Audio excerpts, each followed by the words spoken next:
On the morning the missing shuttle came home, Harriet Bell was pinning a white ribbon to a dead woman's collar. The body lay in the front parlor of Bell House, beneath 2 lowered gas lamps. Outside, October rain silvered the brick walks of Lowell and turned the Merrimack River the color of old pewter. Inside, 30 mill girls waited to pay their respects to Mrs. Kozlowski, who had rented the 3rd-floor corner room for 11 years and had died with $6 in a stocking beneath her mattress. Harriet had buried boarders before. She knew how to make poverty look dignified. A clean collar, a sprig of rosemary, the good quilt drawn to the waist. No one who passed through Bell House was placed in the ground as though she had been forgotten. She was straightening the ribbon when a stranger entered, carrying a black wool bodice over one arm. The young woman was perhaps 24. Rain shone on her dark hair, and the hem of her plain brown skirt was wet to the ankle. She did not remove her gloves. She looked first at the coffin, then at Harriet, and finally at the row of boarders gathered along the wall. In a voice too low for the others to hear, she said she had been told that Mrs. Bell could identify fine handwork. Harriet almost sent her away. A funeral was no place to inspect a garment. Then the stranger turned back the lining of the bodice. Something pale hung from a loop of faded blue cord. It was no longer than Harriet's little finger, narrow at both ends and polished by years of use. A wren had been carved into one side, with 3 sure strokes for the wing and a pinprick for the eye. Harriet's hand left the dead woman's collar. For 5 years, she had believed that shuttle lay in the pocket of a thief. For nearly 3 decades before that, it had rested in her sewing basket. Her husband Elias had carved it from a piece of beef bone during the winter of their courtship. He had made the tiny wren because Harriet had once told him that small birds survived New England winters by refusing to be still. On the night he asked her to marry him, he had wound blue tatting thread around it and said he hoped she would build a warm nest with him. It was the only foolish, tender thing he had ever made. And it had vanished on the same afternoon that Harriet drove her son's widow from Bell House. The stranger placed the bodice on the table beside the coffin. She said her name was Rose Mercer. Her mother had died in Lawrence 3 weeks earlier. The shuttle had been sewn inside the bodice lining, along with a name Rose had been instructed to find if trouble came. The name was not Harriet's, it was Celia Bell's. Around them, rain ticked against the parlor windows. One of the mill girls began to cry softly for Mrs. Kozlowski. The sound seemed to come from a great distance. Harriet closed her fingers around the shuttle. The bone was warmer than it should have been. 5 years earlier, before the town called Celia shameless, and before Harriet taught her granddaughter to stop asking when her mother would return, Harriet had been certain of 3 things. Her husband had been an honorable man. Her son had married beneath him. And Celia Bell had stolen from them all. By dusk that October day, only one of those certainties remained, and Harriet no longer knew which one it was. Bell House stood on a narrow rise above the river, close enough to the textile mills that the windows trembled when the morning whistle sounded. It had begun as a respectable brick home, with a fanlight above the door and a pear tree in the yard. By 1894, it had become a boarding house with 42 beds, 2 washrooms, a dining room long enough for 3 oilcloth-covered tables, and rules posted in Harriet's precise hand. Doors locked at 10. No gentlemen above the 1st floor. No liquor. Sunday supper at 6. Rent due each Saturday before noon. The rules were strict because the world beyond the front step was stricter. A girl could lose her place at a mill for arriving twice with swollen eyes. She could lose her reputation for being seen beneath the wrong awning in the rain. She could lose a month's wages to illness, a year's savings to a brother, and the rest of her life to a man who promised marriage in spring and moved to Manchester before winter. Harriet could not prevent every cruelty. She could keep clean sheets, hot soup, and a locked front door. People in Lowell called her hard. They also sent their daughters to her, Rose Mercer stood in the small office behind the dining room while Harriet examined the black bodice. The funeral had ended. Mrs. Kozlowski was on her way to St. Patrick's Cemetery, accompanied by 11 boarders, a priest, and a niece who had arrived too late to be of help, and just in time to inherit the $6.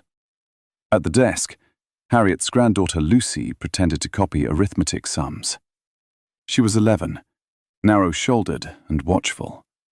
Whenever adults spoke in lowered voices, Lucy became very quiet. She had learned early that silence opened doors, questions could not. Harriet told her to take her slate to the kitchen. Lucy gathered her book but paused beside Rose. Her eyes dropped to the bodice, and something like recognition crossed her face. Then she obeyed. Harriet waited until the door closed. She asked where Rose had obtained the garment.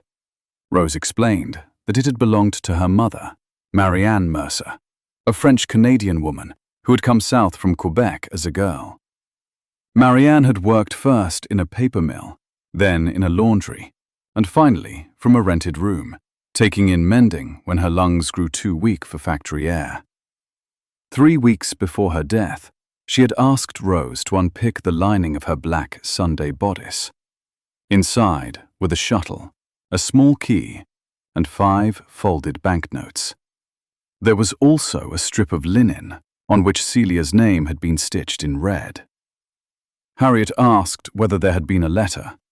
Rose said there had not. Her mother could read French but wrote with difficulty. She trusted objects more than sentences. She'd only told Rose that if the winter became desperate, Celia Bell would know what the key opened and why the bone bird mattered. Harriet set the garment down. She could have said that Celia had not lived at Bell House for 5 years. She could have said that no one in the family knew where she lived. She could have said that a woman who abandoned her child should not be entrusted with anyone else's trouble.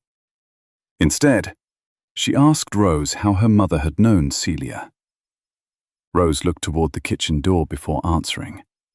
She said Celia had sat beside Marianne through 2 nights of fever. She had paid for a doctor when there was no money. Afterward, twice a year, she sent a parcel: wool in winter, medicine in spring, and once a pair of boots that fit Rose exactly. Harriet heard the soft scrape of a slate on the other side of the door. She opened it. Lucy was sitting on the floor with her arithmetic book on her knees. The child looked up without shame.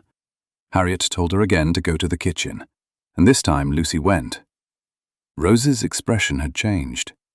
She now knew what Harriet had hoped not to reveal.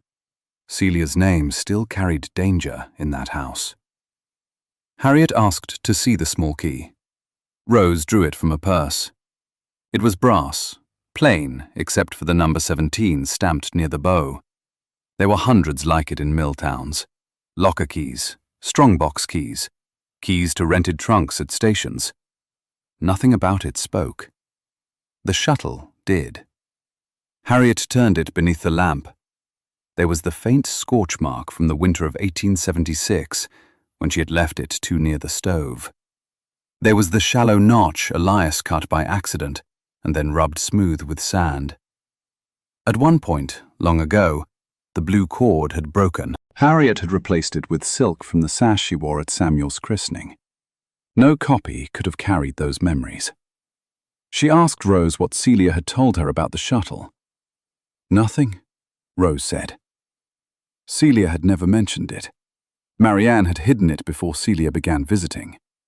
Harriet's certainty returned for one brief, comforting instant.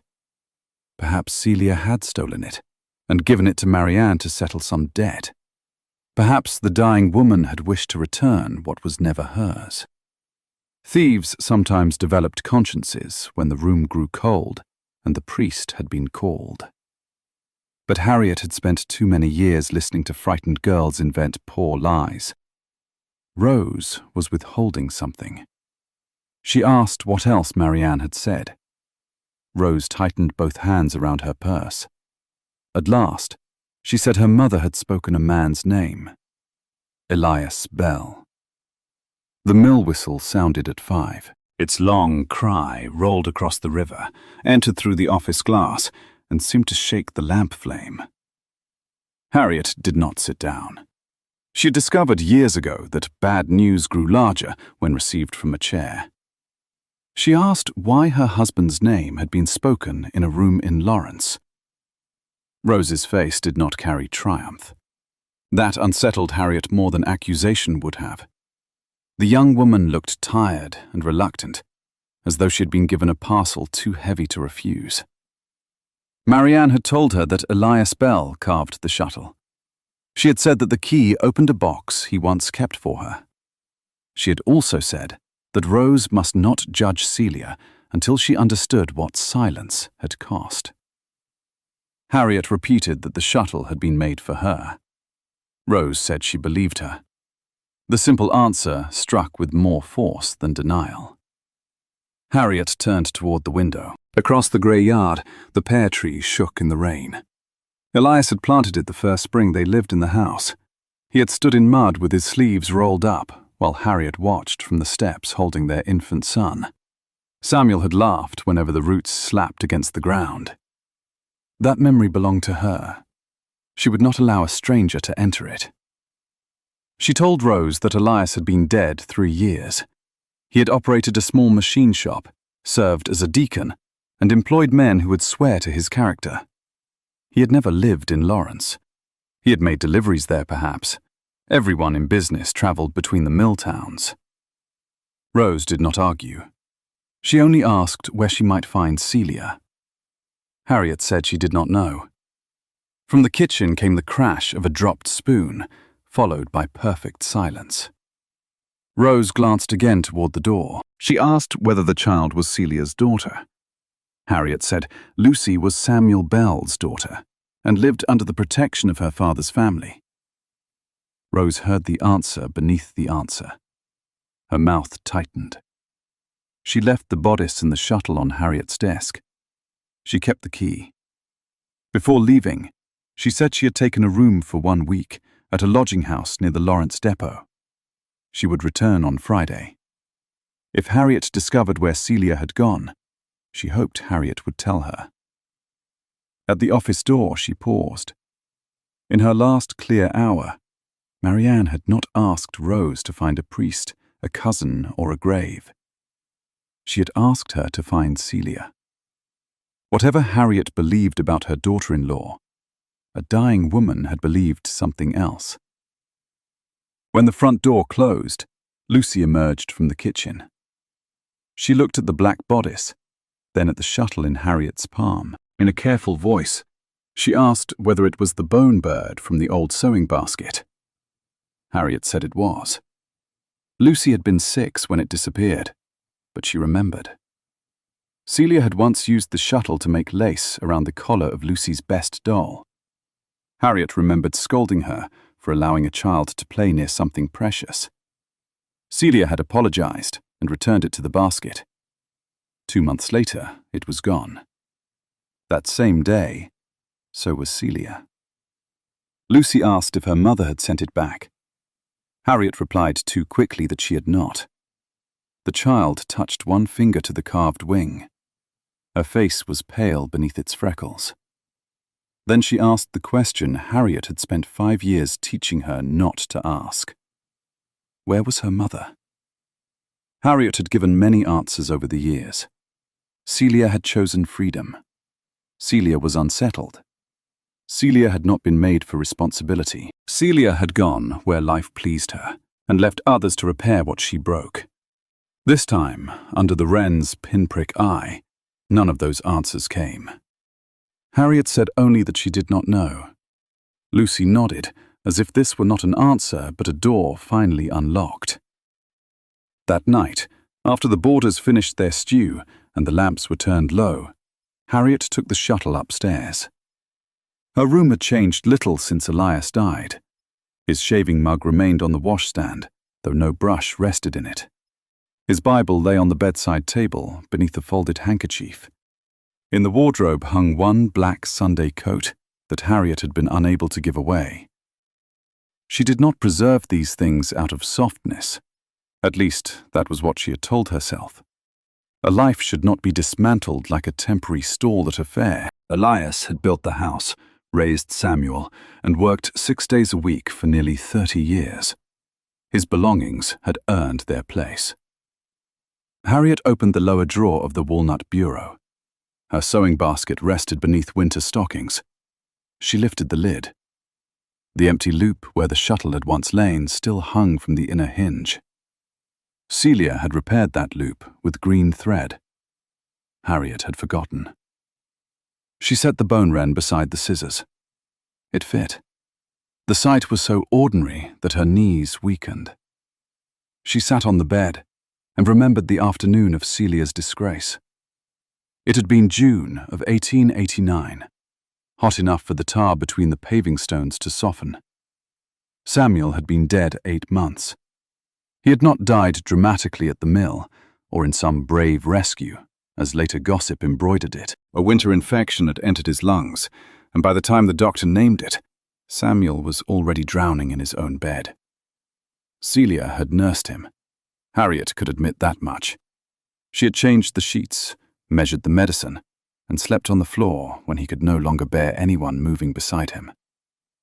But after the funeral, Celia began leaving the house twice a week. She said she was sewing for private customers. Harriet believed she was meeting a man. Grief made some widows cling to the grave. It made others run from it. Celia was 29 then, still handsome, with copper-brown hair and strong wrists. She had been born above her father's cobbler shop, the daughter of an Irish mother and a Sicilian father, and Lowell had never decided which half to distrust more. Samuel had met her when she brought a pair of boots to Bell's machine shop. Within 6 months, he wanted to marry her. Harriet had objected, not because Celia was poor, she told herself, but because the girl was proud. Poor people survived by accepting help. Celia accepted nothing without asking its price. Elias surprised everyone by supporting the match. He said Samuel would not find another woman with such courage. At the time, Harriet considered this evidence of her husband's generosity. Years later, she would remember the way Elias avoided her eyes when he said it. After Samuel's death, household money began to disappear in small amounts. $3 from the pantry tin, $2 from the envelope for coal. A $5 gold piece Elias kept in his desk as a curiosity. Celia said she had taken none of it. Then Harriet opened her sewing basket and found the shuttle gone. She confronted Celia before the entire family because she believed shame worked best in daylight. It was Sunday dinner. Harriet's sister Beatrice was present, along with Beatrice's husband, 2 cousins from Nashua, and the Reverend Pritchard, who had stopped in after services. Lucy sat at the far end, with her feet swinging above the floor. Harriet placed the empty sewing basket beside Celia's plate. She listed the missing money. She named the shuttle. She spoke of gratitude, duty, and the stain one dishonest woman could place upon a respectable house. Celia did not cry. That had angered Harriet. Innocent women cried. Guilty women sometimes did too, but tears at least acknowledged the court. When Harriet demanded that she empty her pockets, Celia stood. She wore a grey skirt and Samuel's narrow gold wedding ring on a chain beneath her collar. From one pocket she removed a handkerchief, a spool of white thread, a streetcar token, and the brass key to the back entrance. From the other she removed nothing. She said Harriet had already decided.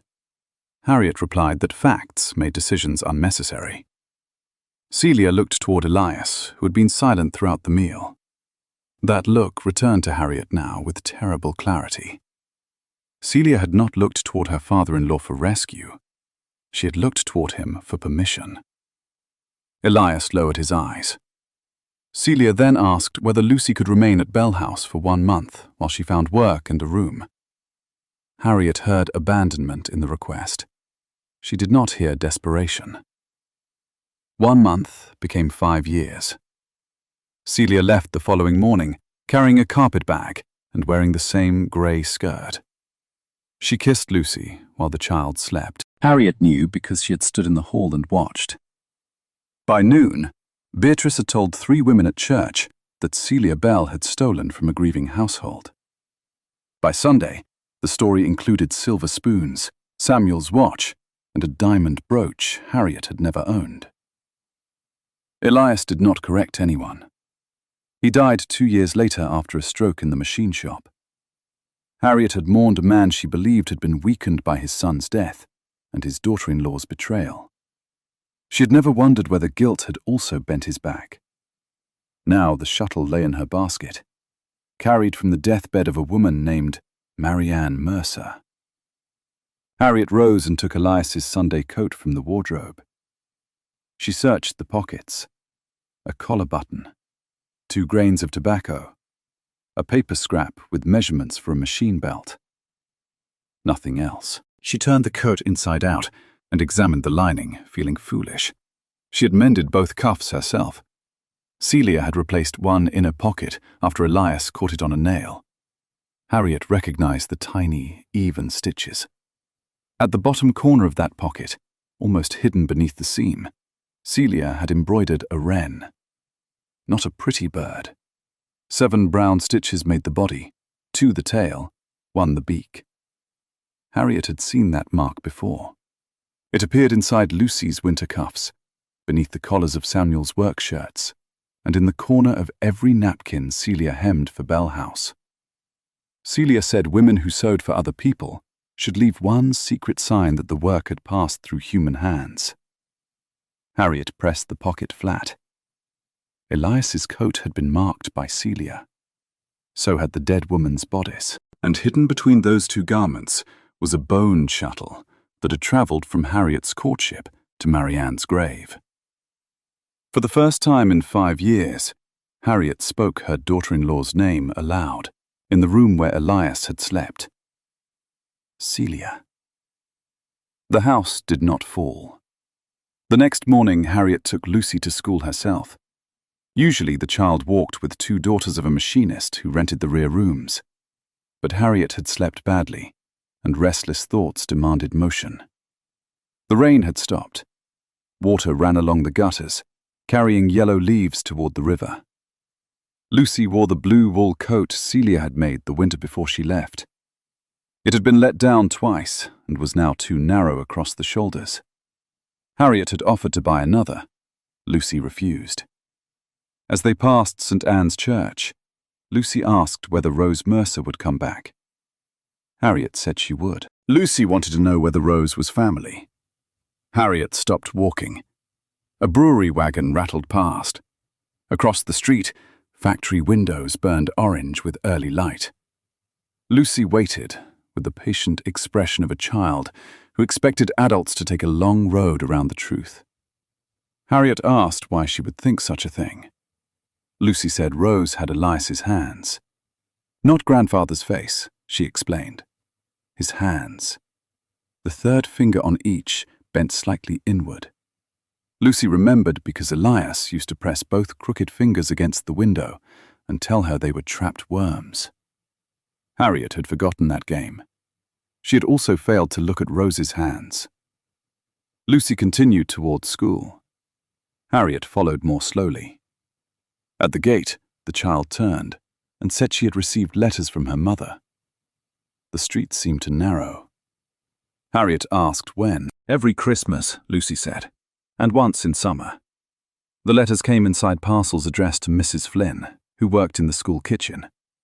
Mrs. Flynn had promised not to tell because Celia feared Harriet would burn them. Harriet's first feeling was not shame. It was fury at being deceived in her own town. She asked why Lucy had hidden them. The child looked straight at her. Because Harriet had burned the first one. The memory arrived whole. 3 months after Celia left, an envelope had come, addressed to Lucy. In a hand Harriet recognized. Harriet opened it. Celia wrote that she had found work in Boston, that she slept in a room with 4 other women, and that she would come for Lucy when she could provide a proper home. Harriet had read it twice. Then she fed it to the kitchen stove. She told herself that promises from unstable women injured children more than silence did. Lucy had been 6. Harriet assumed she had not seen. The child now said Celia had never missed a Christmas. She sent no return address, only news that she was well and that she loved Lucy.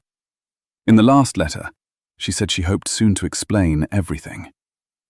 Harriet asked where the letters were. Lucy would not tell her.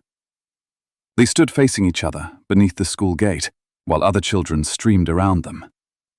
Harriet recognized Samuel's stubbornness in the angle of Lucy's chin. She also recognized something of Celia, the knowledge that love sometimes required hiding what power would destroy. Harriet could have ordered. She could have threatened to ask the teacher, Mrs. Flynn, or the school superintendent. Her name still carried weight. Instead, she told Lucy to keep them safe. The child searched her face as though looking for a trap. Then she entered the school. Harriet walked home alone. At breakfast, Beatrice had arrived without invitation and was waiting beside the coffee urn. Beatrice Wainwright was 3 years younger than Harriet and had spent all 55 years believing this an injustice. She dressed better, laughed louder, and treated every piece of private grief as news that had simply not yet found its proper audience. She had already heard about the young woman at Mrs. Kozlowski's funeral. Lowell required no newspaper when Beatrice was awake. Harriet told the boarders to finish breakfast and leave for work. She waited until the last girl carried her cup to the scullery. Then she placed the bone shuttle on the table. Beatrice knew it immediately. Her hand flew to the cameo at her throat. She said it was impossible. Then, after Harriet described Rose and Marianne, she said the young woman was plainly attempting extortion. Harriet asked how an extortionist in Lawrence had obtained a private token from a sewing basket in Lowell. Beatrice suggested Celia. The name came easily from her mouth. She had spoken it more often than Harriet had during the past 5 years, usually in connection with some fresh evidence of modern women's decline. According to Beatrice, Celia must have stolen the shuttle, invented a dying mother, and hired Rose to frighten them. Perhaps she wanted Lucy. Perhaps she wanted a claim upon Bell House. Perhaps she had fallen into debt. Harriet asked whether Beatrice remembered the missing household money. Of course she did. Beatrice remembered other people's losses with unusual devotion. Harriet said there had never been proof that Celia took it. Beatrice stared at her sister. For years, Harriet had been the stone wall behind every accusation. Beatrice had only added ivy. To hear the wall question its own foundation made her uneasy. She reminded Harriet that Celia left without defending herself. Harriet remembered Celia looking toward Elias. She asked whether Beatrice had ever seen Elias in Lawrence. The question emptied all movement from the room. Beatrice lifted her coffee, but the cup touched her lip without tilting. Harriet saw the answer. She did not raise her voice. She merely repeated the question. Beatrice set the cup down. She said that merely 20 years earlier, while attending a temperance meeting in Lawrence, she had seen Elias leaving a pharmacy with a woman. The woman was dark-haired and carried a small girl. Elias had told Beatrice they were the widow and daughter of a machinist killed at one of his customers' mills. He was helping them obtain medicine. Beatrice saw charity because Elias named it charity. She had never told Harriet because there was nothing to tell. Harriet asked how old the child had been.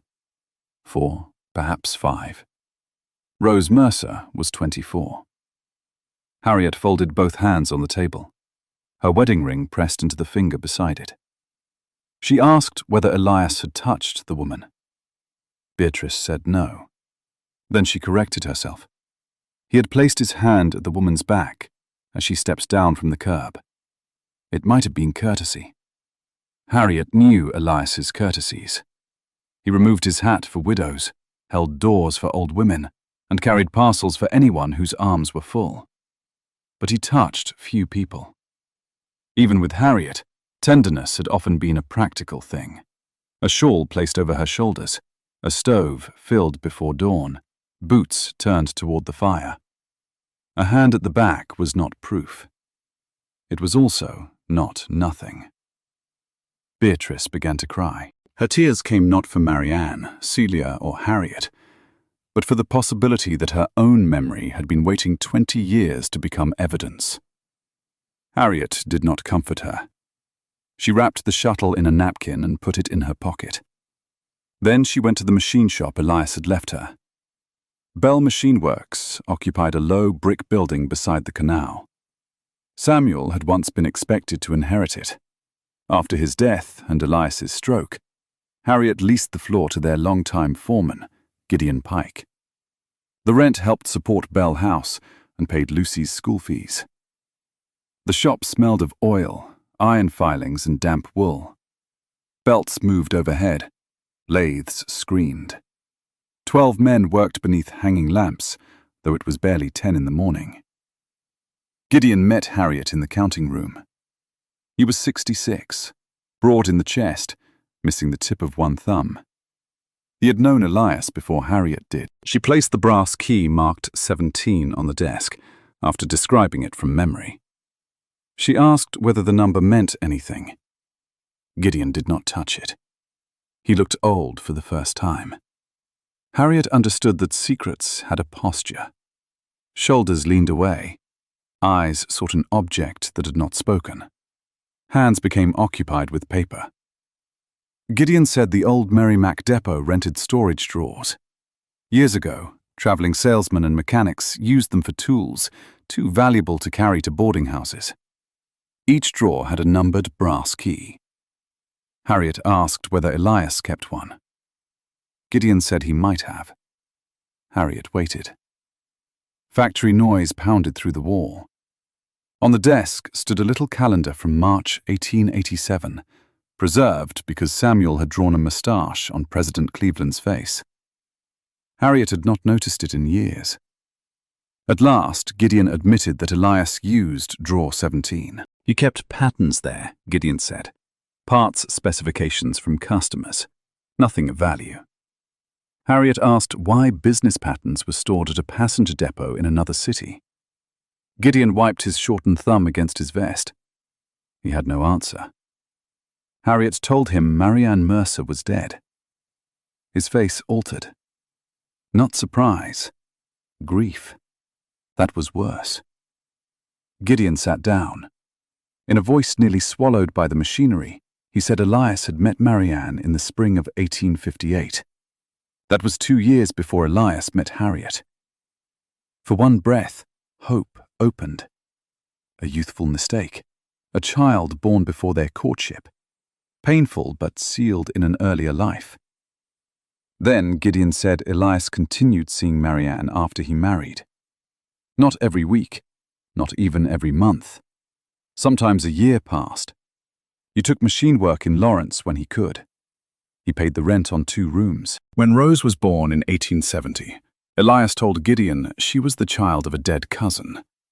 Gideon believed that for 6 years. Then Rose grew old enough to have Elias's hands. Harriet removed the shuttle from her pocket and laid it beside the calendar. Gideon covered his face. He had seen it before, he said. Elias carried it on journeys to Lawrence. Harriet's voice remained steady. She said the shuttle belonged to her. Gideon nodded.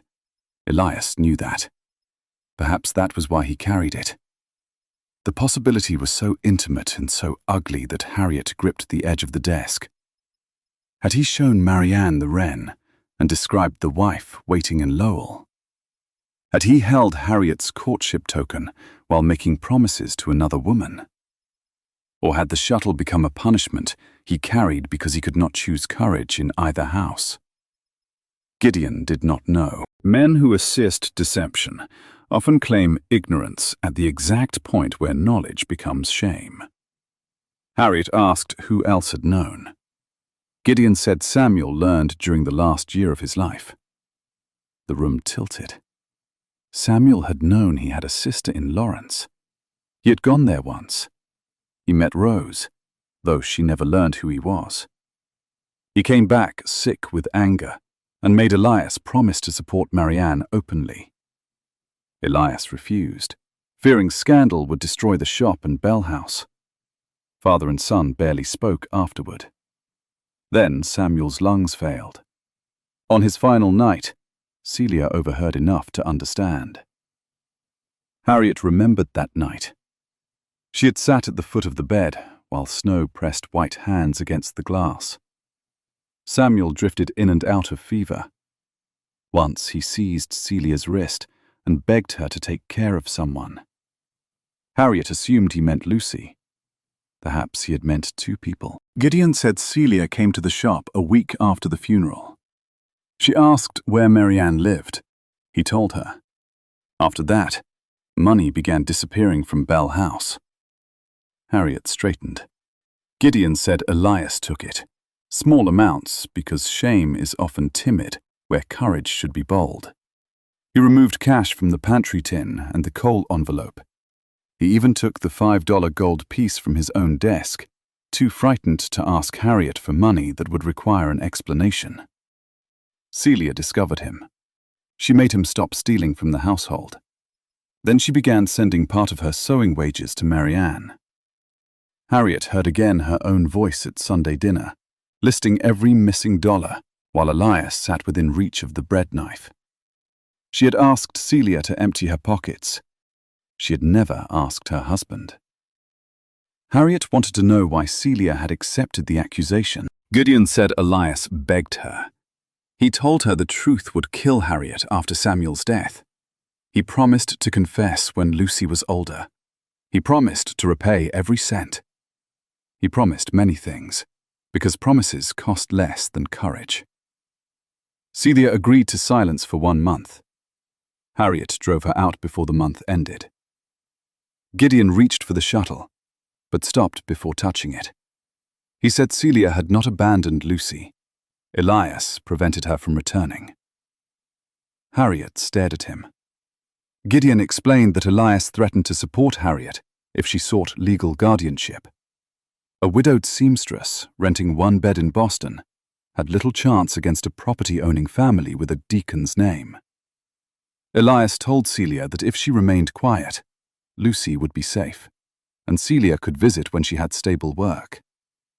He did not keep that promise either. Harriet crossed the workshop without feeling the floor. At the outer door, Gideon called after her. He said Elias had loved her. Harriet turned. The men at the machines could not hear them, but several were watching. She told Gideon that love which requires another woman to carry its shame is only cowardice wearing a familiar coat. Then she stepped into the cold. Harriet walked for nearly an hour before she understood that she had passed Bell House twice. The streets were changing for the noon shift. French women hurried toward the weaving rooms with shawls over their heads. Boys carried dinner pails. A streetcar clanged at an intersection, while a policeman waved a brewery wagon aside. Ordinary life continued with an indecency Harriet had never noticed before. At the river, she stopped. The mills rose on both banks, red brick and smoke, each window holding a moving figure. Elias had admired machines because every part declared its purpose. A gear turned, a belt pulled, a blade cut. When something failed, a man could remove the casing and find the fracture. People were not made that way. Harriet had mistaken silence for innocence, obedience for devotion, and power for truth. She had believed herself skilled at reading character because she could detect a lie told by a 19-year-old boarder about a missed shift. Meanwhile, the men she loved built entire rooms behind their words.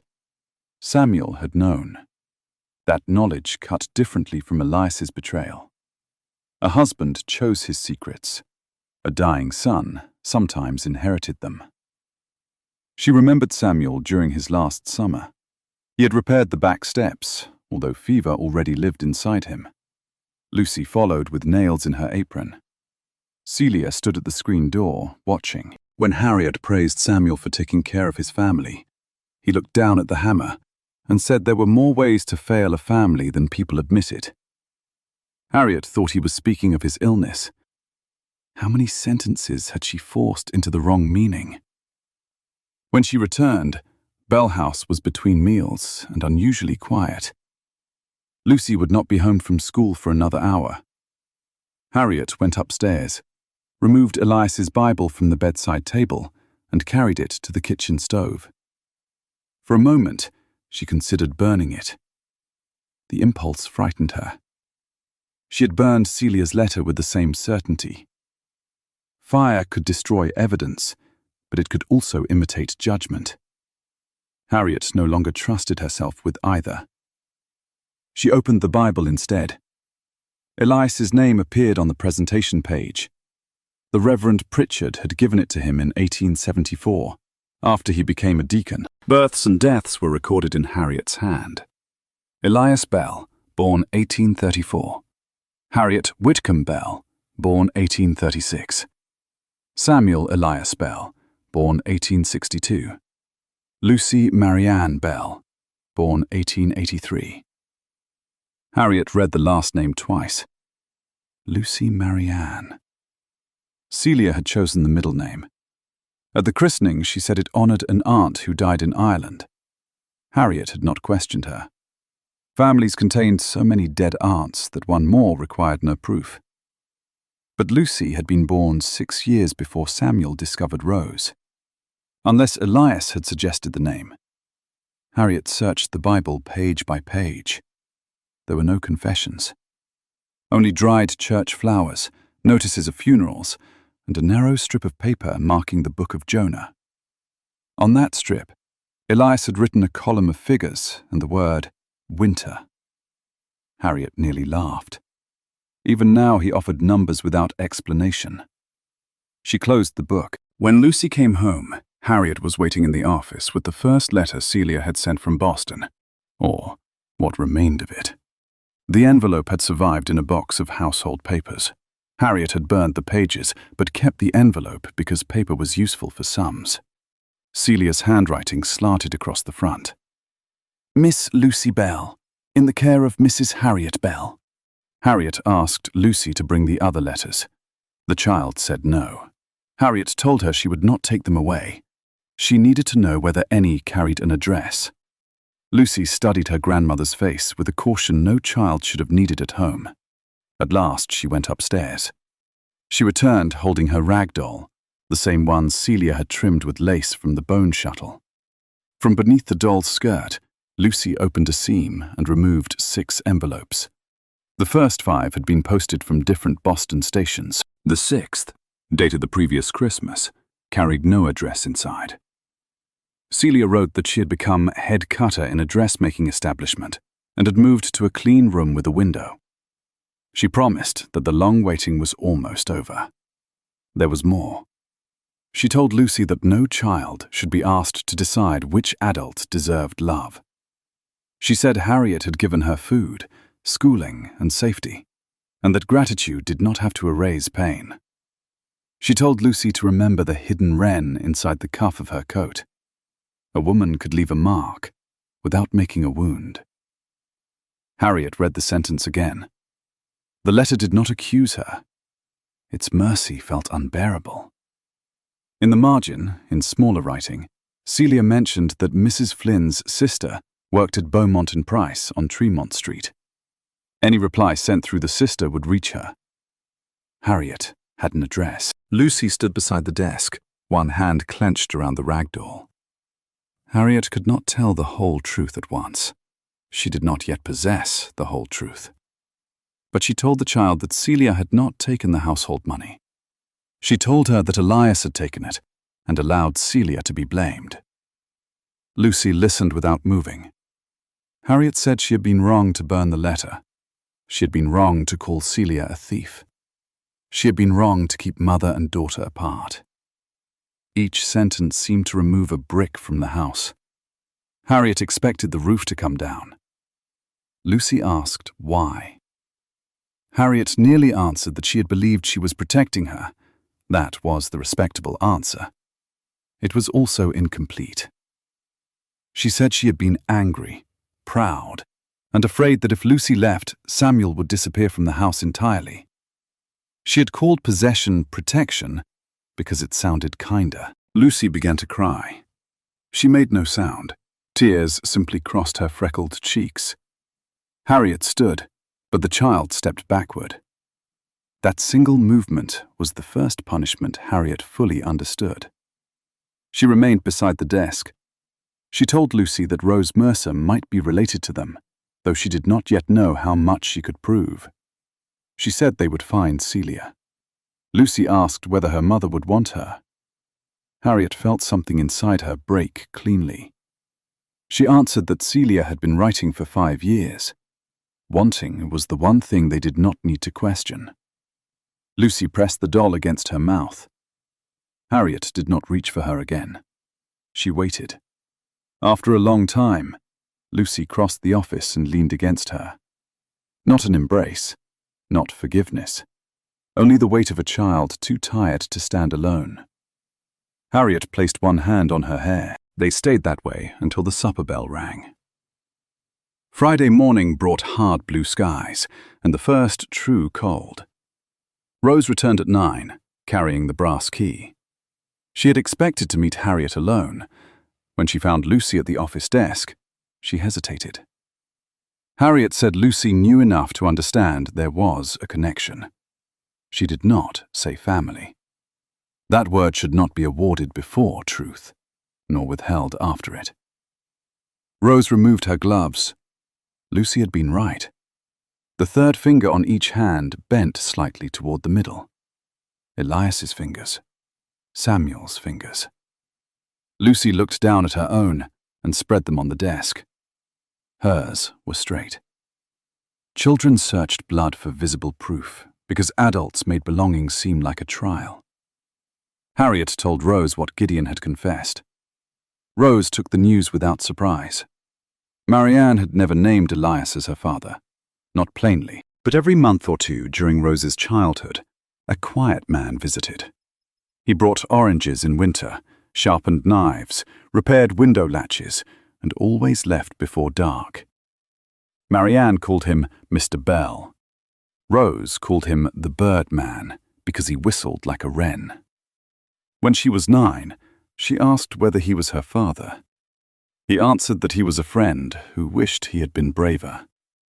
For years, Rose believed this was a strange way of saying no. Harriet asked whether Rose remembered a boy visiting from Lowell. She did. He arrived in 1888 and said his name was Sam Ward. He had Elias's crooked fingers and asked too many questions about Rose's schooling. They walked beside the Spicket River. Before leaving, he gave her a small penknife and told her never to accept charity that required her silence. Rose still carried the knife. She placed it on the desk. The initials S.E.B. had been scraped from the handle, but not deeply enough. Samuel Elias Bell. Lucy touched the worn wood. Her father had met his sister. He had carried the knowledge home. He had tried to give a young woman one useful thing when he could not give her his name. Harriet asked Rose to come to Lawrence with her. They took the 11 o'clock train. Lucy should have been at school, but Harriet brought her. Too many decisions about the child had already been made in rooms where she was absent. The car smelled of coal smoke, damp wool and apples. Lucy sat beside the window. Rose sat across from her.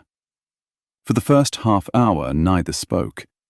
Then Lucy took a length of thread from her pocket and showed Rose how Celia had taught her to make a loop knot. Rose knew the same knot. Marianne had learned it from Celia. Their hands moved between them, while factories and church spires passed beyond the glass. Harriet watched a small craft cross generations more honestly than any family story she had been told. At Lawrence, they walked to the old Merrimack depot. The building had been renovated twice. The storage drawers remained in a tiled room behind the baggage counter, used now mostly by traveling salesmen and men afraid of hotel thieves.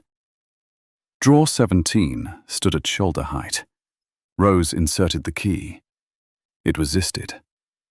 Harriet expected rust, but the clerk said the mechanism had been oiled because someone paid the yearly fee every January. Elias had been dead 3 years. Someone else had kept the drawer. The key turned. Inside sat a tin dispatch box, a rolled length of green cloth, and a pair of child's red mittens. Rose lifted the mittens first. They were too small for an adult, and too well preserved to have been used. Each wrist bore a wren worked in brown thread. Marianne had made them, Rose said. She remembered watching the red yarn pass through her mother's hands. The mittens were meant for a baby who did not live. Harriet looked at her.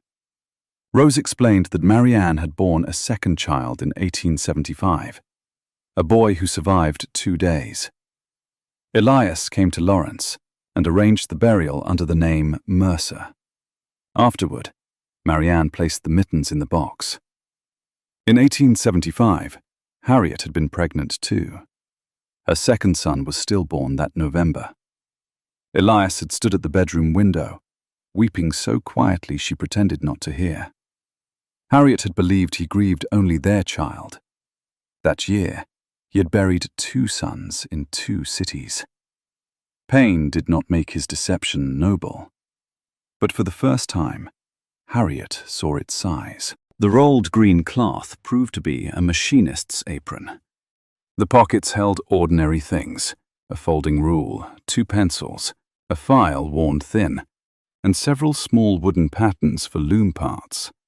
One pattern was shaped like a curved guard that fit over a drive belt. Rose said Marianne designed it after a girl at the Pemberton mill lost her hair and part of her scalp to an uncovered shaft. Marianne could not draw machinery, so she made the shape from pasteboard. Elias translated it into wood and metal. The guard had later been manufactured at Bell Machine Works. Harriet knew it well. Elias called it the Bell Safety Hood. It brought the shop its first important contracts and paid the mortgage on Bell House. Marianne's name had never appeared on it. Harriet touched the wooden pattern. The wealth was not great. Bell House was respectable, not grand, but its bricks, its clean sheets, even the school books Harriet purchased for Lucy, had been secured in part by an idea taken from the woman hidden in Lawrence. At the bottom of the dispatch box lay a cotton bag filled with metal type. Rose poured the pieces onto the shelf. They were not ordinary printer's letters. Elias had cut them by hand, one for each character in a name. Marianne Mercer. There was a second set. Rose Bell. Rose stepped back. Harriet understood before she did. Elias had prepared the type to stamp a brass plate, perhaps for a door, perhaps for the dispatch box, perhaps only to see the name made solid. But he had never used it. He had built the letters and left them loose in the dark. Harriet gathered them one by one. For nearly a quarter century, the name Rose Bell had existed in pieces inside drawer 17. Lucy took the R. Rose picked up the B. Neither girl spoke. There were no bank records, no confession, and no official certificate. Elias had left objects instead of courage. Mittens for a dead child, a stolen invention, a set of unused letters. At the very bottom lay a small wooden box with no lock. Inside was Harriet's missing $5 gold piece. The coin shone with the cold innocence of metal. Beside it rested a streetcar token and a scrap of blue silk cord. Harriet recognized the cord from the bone shuttle. Rose said Marianne must have removed the shuttle and sewn it into her bodice when she grew afraid someone would empty the drawer after her death. The gold piece had remained because Elias never gave it to her. Perhaps Celia brought it back. Perhaps Marianne refused stolen money. Lucy asked who had paid the drawer fee since Elias died. The depot clerk checked a card at the counter. The fee came each January in an envelope postmarked Boston. Cash, no return address. Celia. She had preserved not evidence of a claim, but the fragments of a truth that could ruin the people who condemned her. On the train back to Lowell, Harriet sat beside the box. Rose did not take the metal type. She said she was not ready to carry the name. Lucy kept neither mitten. She said they belonged together. Only the coin travelled in Harriet's purse. Its small weight seemed greater than the dispatch box. At Bell House, Reverend Pritchard was waiting. Beatrice had gone to him. He sat in the front parlor beneath the portrait of Elias, commissioned after his term as church treasurer. The painter had given Elias kinder eyes than he possessed, and removed the crease between his brows. For 7 years, boarders had passed beneath that portrait on their way to breakfast. The Reverend rose when Harriet entered. He was 70 now, pink-scalped and careful. He said rumors had begun concerning a young woman from Lawrence. Harriet set the dispatch box on the table. She told Rose to take Lucy upstairs. Lucy objected. Harriet reconsidered. Then she asked both to remain. Truth told in stages could become another form of control. The Reverend spoke of prudence. Elias had served the church. Samuel was dead. Marianne was dead. Public scandal could not repair sin. It could only injure the living. Bell House depended on its reputation. Parents might withdraw daughters. The Ladies' Relief Association might reconsider its winter meal contract. Lucy could be mocked at school. Rose's prospects could be damaged. Every warning was reasonable. Reason had kept Marianne nameless for 24 years. Harriet asked whether the Reverend had known. He said he had known only that Elias supported a widow in Lawrence. He believed it charitable. Elias had once confessed to an attachment that predated marriage, but named no child. Harriet asked whether the Reverend advised him to tell his wife. The old man looked toward Lucy. He said he advised Elias to end the attachment and protect his household. Harriet understood. Protect meant preserve the appearance. Household meant the people whose names appeared on the church pew card. The woman in Lawrence and her children occupied no noun at all. She asked whether he had known Celia was innocent of theft. He had suspected, he admitted. Elias repaid the pantry money to him in confidence and asked that it be delivered anonymously. The Reverend placed it in the church poor box instead. He believed returning it to Harriet would provoke questions and disturb a grieving family. Harriet removed the gold piece from her purse. She laid it on the table between them. The coin had been absent 5 years. Men had built sermons, guardianship threats, and respectable silences around it. Yet it remained only metal. The damage had been done by what people were willing to let it mean. Harriet told Reverend Pritchard that on Sunday, before the congregation, he would correct the story told about Celia. He refused. He said the pulpit was not a stage for household disputes. Harriet reminded him that he had sat at her table while she accused Celia. He had allowed churchwomen to repeat the accusation. The church had already become a stage. It had simply given only one side a voice. The Reverend warned that confession made without care could become vanity. Harriet agreed. Then she said he need not confess. She would. After he left, Rose told Harriet she did not want to be displayed before a congregation. She had come for Celia, not a name. Harriet said no one would compel her to stand anywhere. Rose asked what Harriet hoped public truth would accomplish. Harriet looked toward Lucy. She said a public lie could not be repaired by a private apology. That evening, 3 parents arrived to remove their daughters from Bell House. Rumor had outrun confession. One mother said she had heard that Elias kept a second wife. Another said Rose was attempting to seize the property. The third would not enter the parlor. She sent her son to carry a trunk. Harriet refunded every unused day of rent.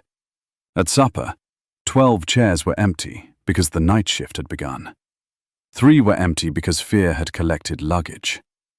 The remaining boarders ate quietly. Mrs. Novak, a Czech widow who cleaned offices at the Hamilton Mill, finally asked whether Mr. Bell had fathered the young woman. Harriet said it appeared he had. No one gasped. Women who lived in boarding houses knew respectable men could maintain more than one version of themselves. Mrs. Novak asked whether Rose needed a room. Rose, sitting beside Lucy, looked startled. Harriet offered the vacant second-floor room. Rose accepted for 2 nights. The women resumed eating. The world did not end. Potato soup cooled in bowls. Someone passed bread. One girl asked Rose whether Lawrence's wages were truly 10 cents higher for spoolers, and another complained that higher wages meant little if rent cost more. Harriet had spent her life fearing scandal as if it were fire. Sometimes it was only weather. It came. It damaged what was weak. Then people still needed supper. The next day, Harriet wrote to Beaumont and Price in Boston. She addressed the envelope to the head cutter, Celia Bell. She began 3 times. The first version explained. She tore it up. The second apologized so elaborately that the apology became a portrait of Harriet's suffering. She tore that up too. The third contained 4 sentences. She wrote that Rose Mercer had found them. She wrote that Gideon had told the truth. She wrote that Lucy was safe and wanted her mother. Finally, she wrote that Harriet would come to Boston on Monday, unless Celia asked her not to. She signed her full name. Lucy added a page of her own. Harriet did not ask to read it. The reply came by telegram on Monday morning. Do not bring Lucy yet. Come alone. Tuesday, 3 o'clock. Harriet read the message at breakfast. Lucy read it after her. The child did not protest at being left behind. That hurt more than protest would have. Lucy understood that reunion might depend on whether the adults could survive a room together. Rose offered to accompany Harriet as far as the building. Harriet accepted. Before they left, Harriet took Elias's portrait down from the parlor wall. She did not break it. Destruction was too easy, and too much like worship turned backward. She carried it to the attic, covered it with a sheet, and set the bone shuttle on the empty nail ledge. The little Wren looked toward the door. At the station, Beatrice appeared. She wore her plum-colored hat and an expression of injured determination. Harriet assumed she had come to argue. Instead, Beatrice pressed an envelope into her hand. Inside was $50. Beatrice said the money belonged to Celia. After Samuel died, Elias had given Beatrice $50 for safekeeping, claiming he intended it for Lucy's education. A year later, he asked for it back. Beatrice refused because she suspected he meant to send it to Lawrence. She'd kept it ever since.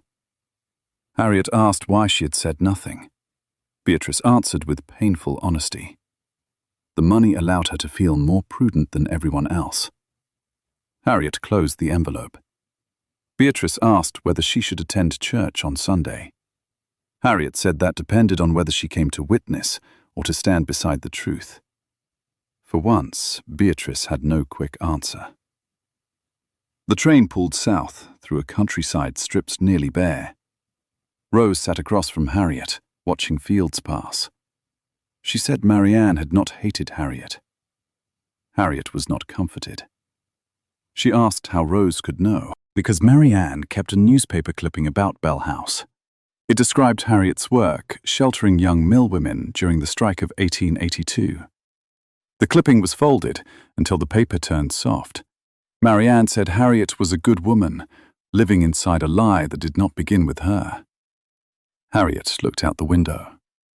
Goodness was another reputation, and reputations had become difficult to trust. She said good women could do cruel things when cruelty protected the story they preferred. Rose considered this. Then she said, cruel things did not erase every good one either. They reached Boston before 2. Beaumont and Price occupied the upper floors of a narrow building on Tremont Street. In the show window, wax figures wore satin evening gowns beyond the reach of most women who stopped to look. Delivery boys pushed handcarts through the rear entrance. Steam clouded the cutting room windows. Rose waited at a coffee stall across the street. Harriet climbed 3 flights, alone. The head cutter's room held 2 long tables, paper patterns hung from hooks, and 6 women bent over dark winter cloth. At the far end stood Celia. 5 years had changed her without making her unrecognizable. Silver touched her copper-brown hair at the temples. She was thinner. A pair of spectacles hung from a black cord at her collar. Her dress was plain and beautifully fitted, with no trimming except a small shape worked in black thread at the cuff. A wren. Celia saw Harriet. The shears in her hand stopped. She told the other women to take their dinner hour. No raised voice, no explanation. They obeyed because Celia possessed authority here, earned without Harriet's name. When the door closed, the 2 women faced each other across a table covered in chalk lines. Harriet had rehearsed an apology on the train. In Celia's presence, every prepared word sounded clean and useless.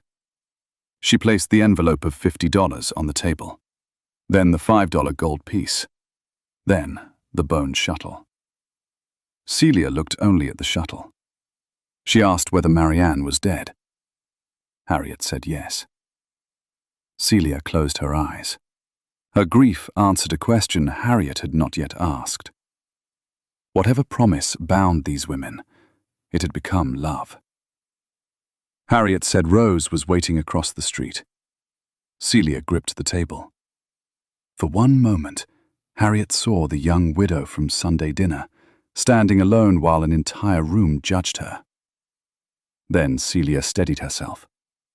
She asked about Lucy. Harriet told her everything she could bear to say.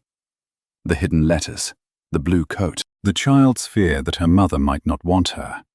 The way Lucy had leaned against Harriet after learning the truth. Celia listened with tears held so fiercely that her face seemed carved. When Harriet finished, Celia asked why Lucy was not there. Harriet showed her the telegram. Celia had forgotten her own command. Grief had reached past logic. Harriet said Lucy would come when Celia asked. Silence settled over the cutting tables. At last, Harriet said she had accused an innocent woman. She had taken her child. She had burned her letter. She had allowed the town to use her name as a warning. No explanation could reduce those facts. Celia's answer was quiet. She said Harriet had forgotten one fact. She had made Celia grateful for being punished. Harriet did not understand. Celia explained that after Samuel died, she could barely rise from bed. Caring for Marianne and Rose gave her a task that grief could not swallow.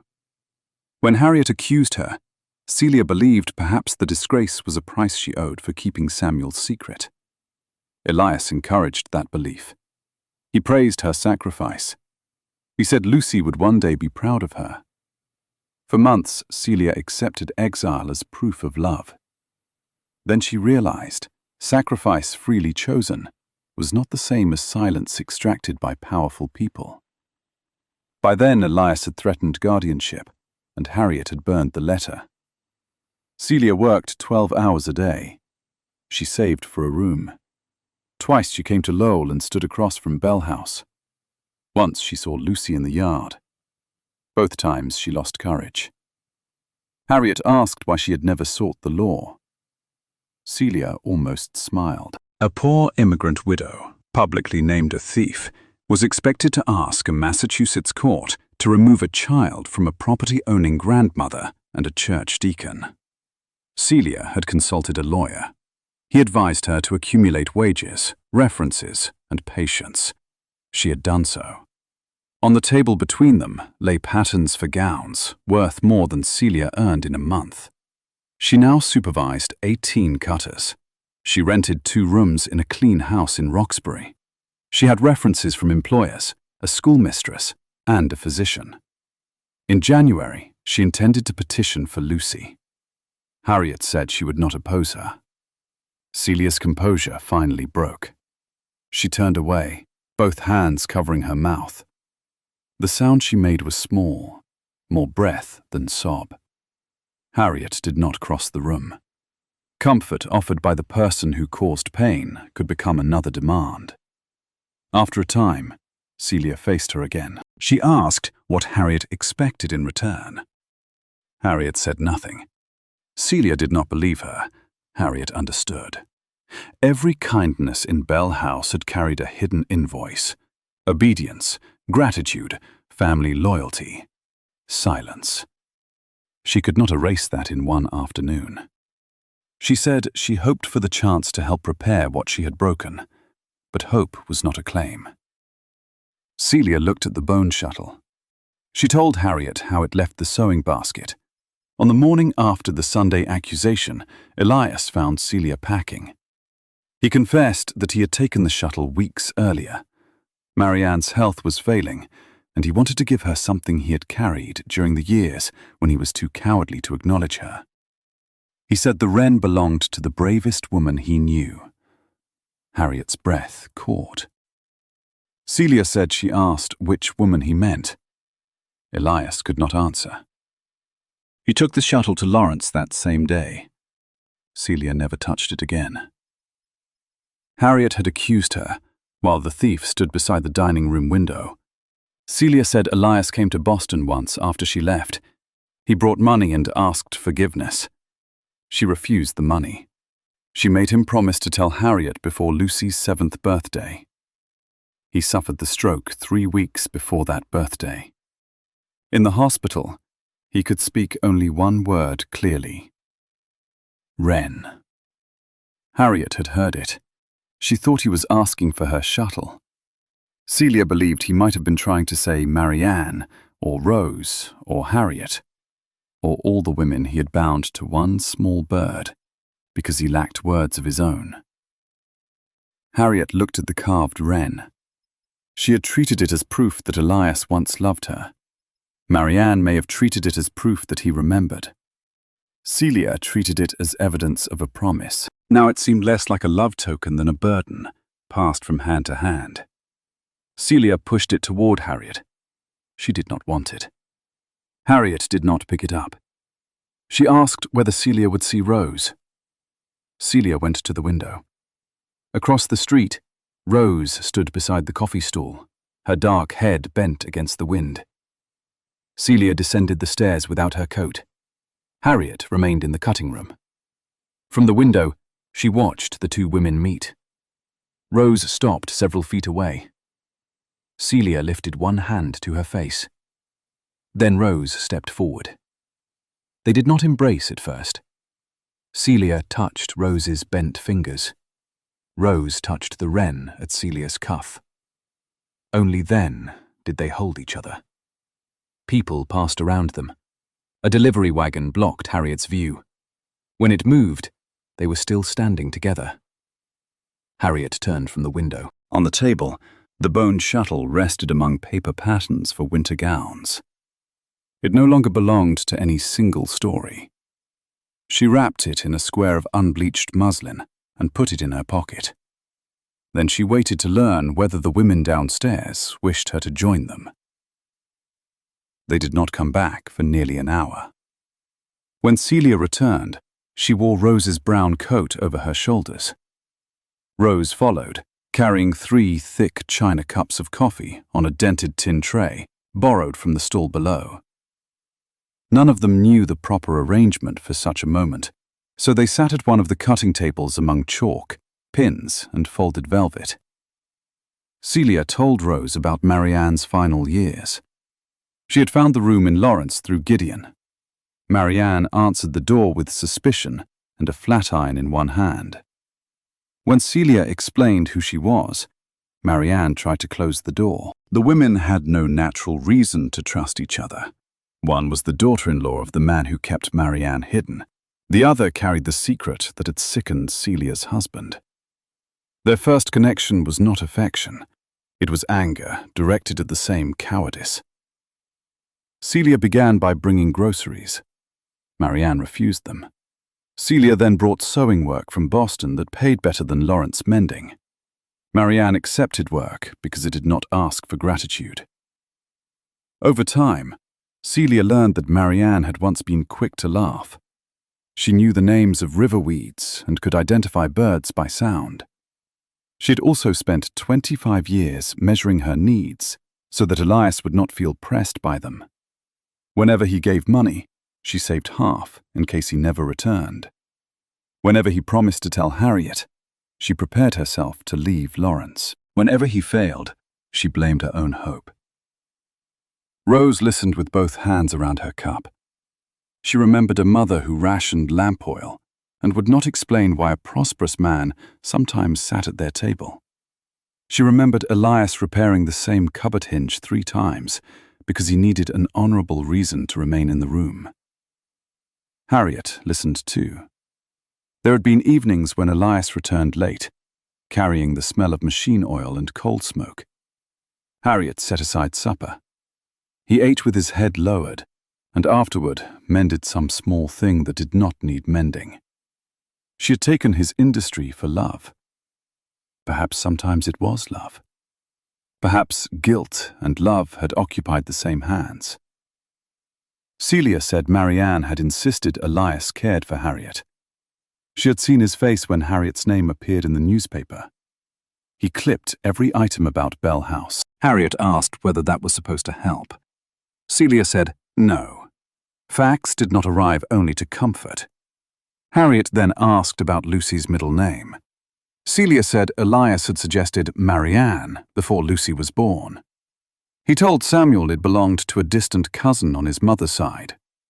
Celia had known nothing then, and accepted the name because Samuel liked it. Harriet understood the act at last.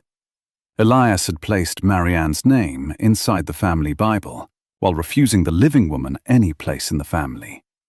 Even his gestures of remorse had required someone else to live inside a lie. Rose then asked the question she had carried from Lawrence.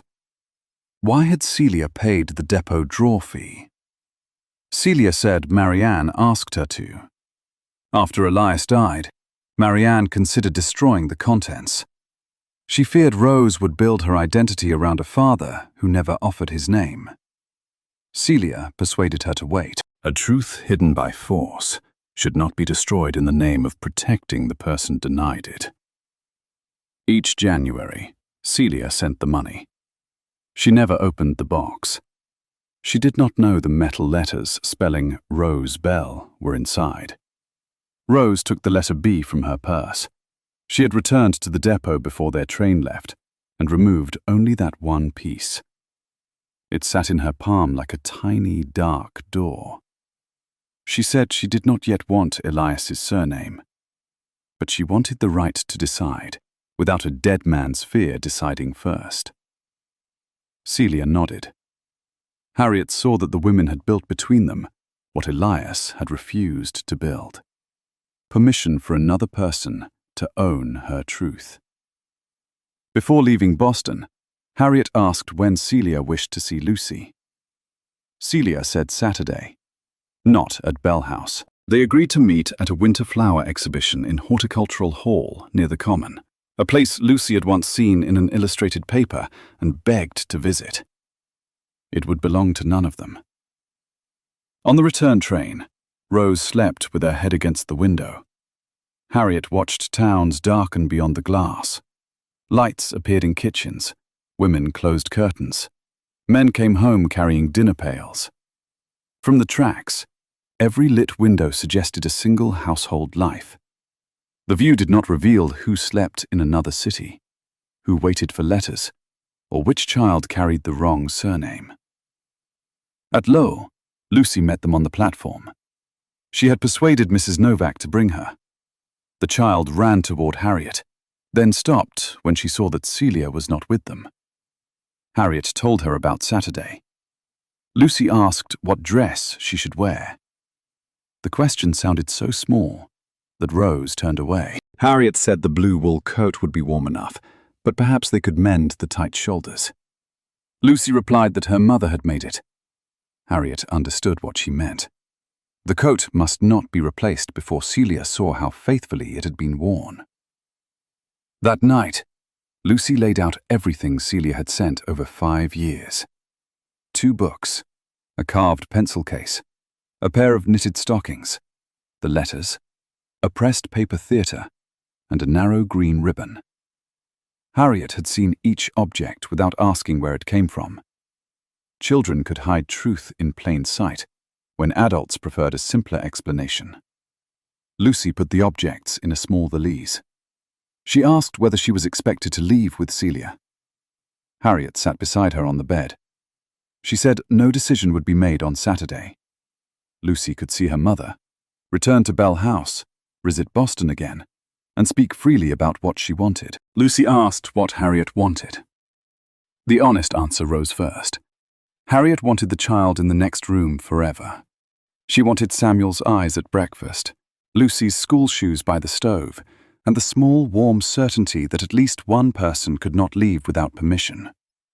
She said she wanted Lucy not to be afraid of loving either of them. The child folded the green ribbon into a smaller square. She asked whether that answer had been practiced. Harriet almost denied it. Then she admitted that it had. Lucy gave a solemn nod. At 11, she had already learned that rehearsed truth could still be true. Saturday arrived bright and cold. The exhibition hall smelled of damp earth. Palms rose beneath the high windows. Ferns spilled from painted planters, and a temporary fountain made the room sound like summer, despite frost whitening the streets outside. Celia stood near an orange tree. She wore a dark green dress. Her spectacles were gone. In one hand, she held a small parcel, though Harriet had asked her not to bring a gift. Lucy saw her. For a terrible second, neither moved. Celia had left a 6-year-old. She faced an 11-year-old who had lost baby softness, grown several inches, and learned to protect letters inside a doll. Lucy walked forward. She did not run into her mother's arms. That was the reunion Harriet had imagined, because it would end uncertainty quickly. The child stopped an arm's length away and opened her valise. She showed Celia each saved object. The books had worn corners. The stockings had been darned.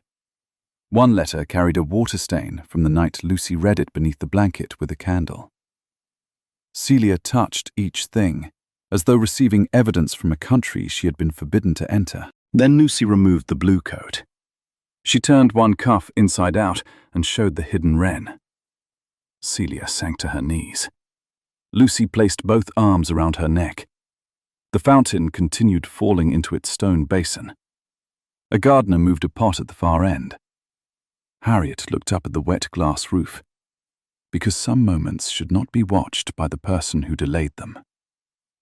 When she looked again, mother and daughter sat together on a bench. They talked first about ordinary things.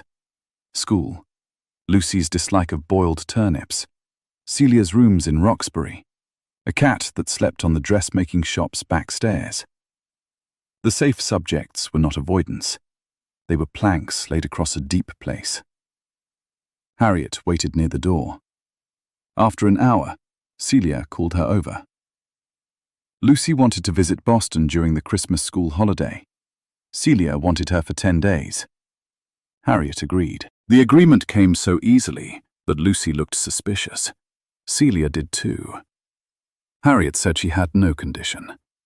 Celia asked whether Harriet truly intended to speak at church. Harriet said yes. Lucy looked from one woman to the other. Then she asked if she could be absent. Harriet said of course.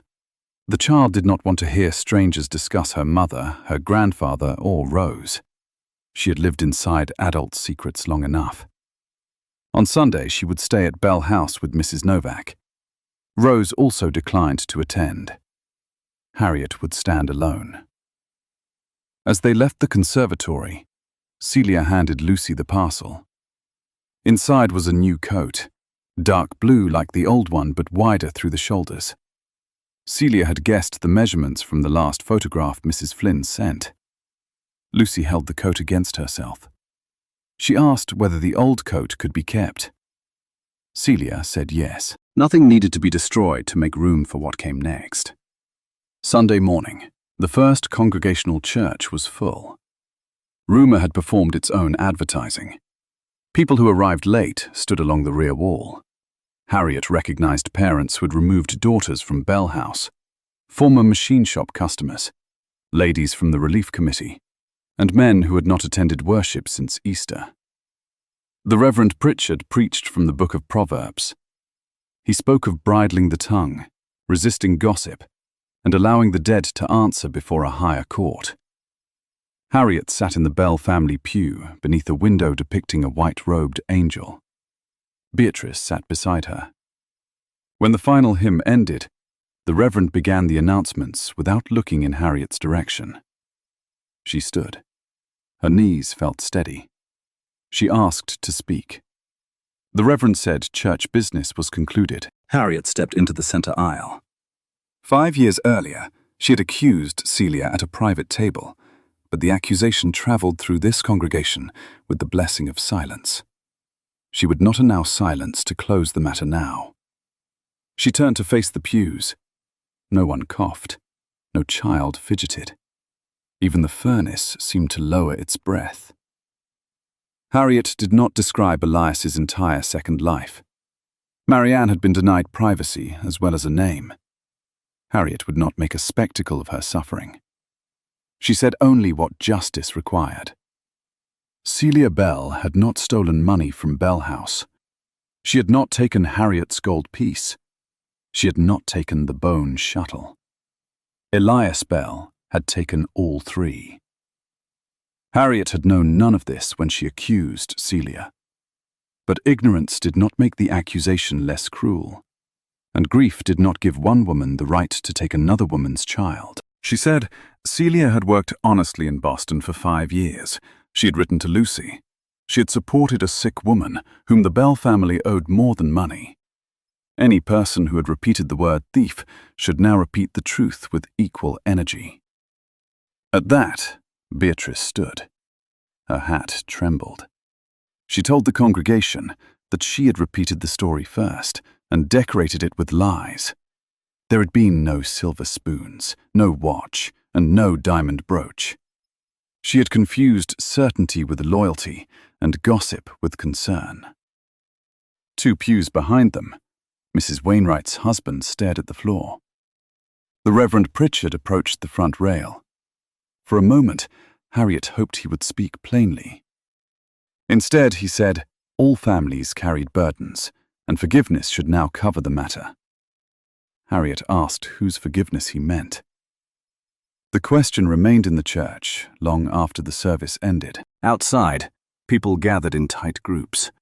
Some women embraced Harriet as if she were the injured party. She corrected them. Some said Elias's failings should not be aired after death. Harriet asked when, then, the living women were permitted to recover their names. One mill owner told her she had humiliated a good man for no purpose. Harriet said a good man's portrait required no innocent woman beneath it. Others said nothing. Their silence no longer looked neutral. By Monday, the Ladies' Relief Association cancelled its contract with Bell House for 200 winter meals. The committee chairman explained that donors expected moral stability from participating households. Harriet asked whether the meals were for moral women or hungry ones. The chairman did not answer. Losing the contract placed Bell House in danger. Winter coal had been ordered. Flour prices had risen. 7 beds stood empty after more parents withdrew daughters. Harriet spent Tuesday at the office desk with bills spread before her.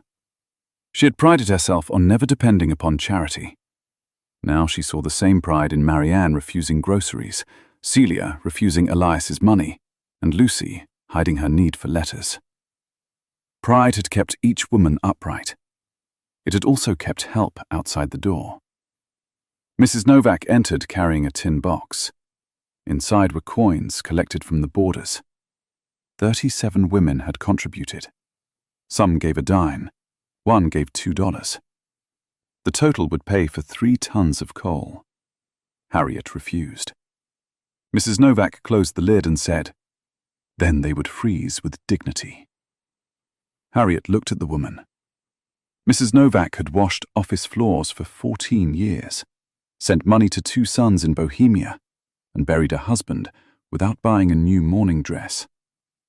Her offer was not pity. It was ownership in a house she had helped fill with life. Harriet accepted the box. She recorded each contribution, not as debt, but as a share toward winter. She posted the names in the dining room because hidden generosity had caused enough trouble. On Wednesday, Rose announced that she would stay in Lowell. She had applied months earlier to the nurses' training school at St. John's Hospital. Marianne's illness delayed her.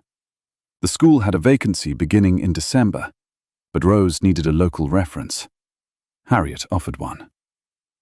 Rose said the Bell name might now harm more than help. Harriet replied that if a name had power to shelter lies, it could bear the cost of truth. She wrote the reference describing Rose's care for Marianne and her conduct at Bell House. She signed Harriet Bell, proprietor. Rose read it. Then she asked Harriet to add that Rose was Elias Bell's daughter. Harriet's pen stopped. This was the public name Elias had withheld. Writing it could invite claims, gossip, and legal questions. Bell House and the machine shop lease might become part of a dispute. More than that, the sentence would pass through the hands of nuns, physicians, clerks, and perhaps men who had known Elias. Rose waited. Harriet added the sentence. She did not write alleged. She did not write believed to be. Rose Mercer is the daughter of my late husband, Elias Bell, and Marianne Mercer of Lawrence. She sanded the ink and handed the page back.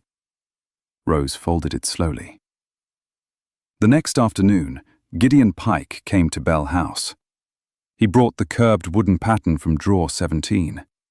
He had spent 2 days comparing it with the guards still used on several looms. There was no question. Marianne's hand-cut pasteboard form had guided Elias's original design.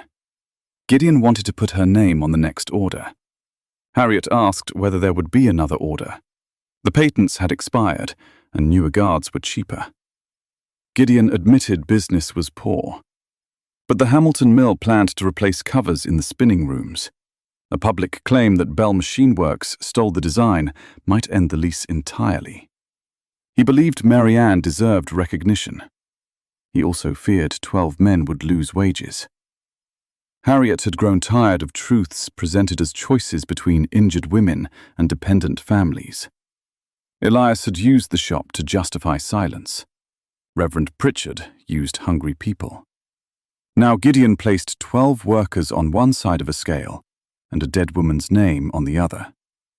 She asked whether Marianne's name could be added without accusing anyone. Gideon said they might call it the Mercer Bell Guard. They could stamp both names on the plate. No customer needed a confession. Harriet thought of the loose metal type inside the depot box.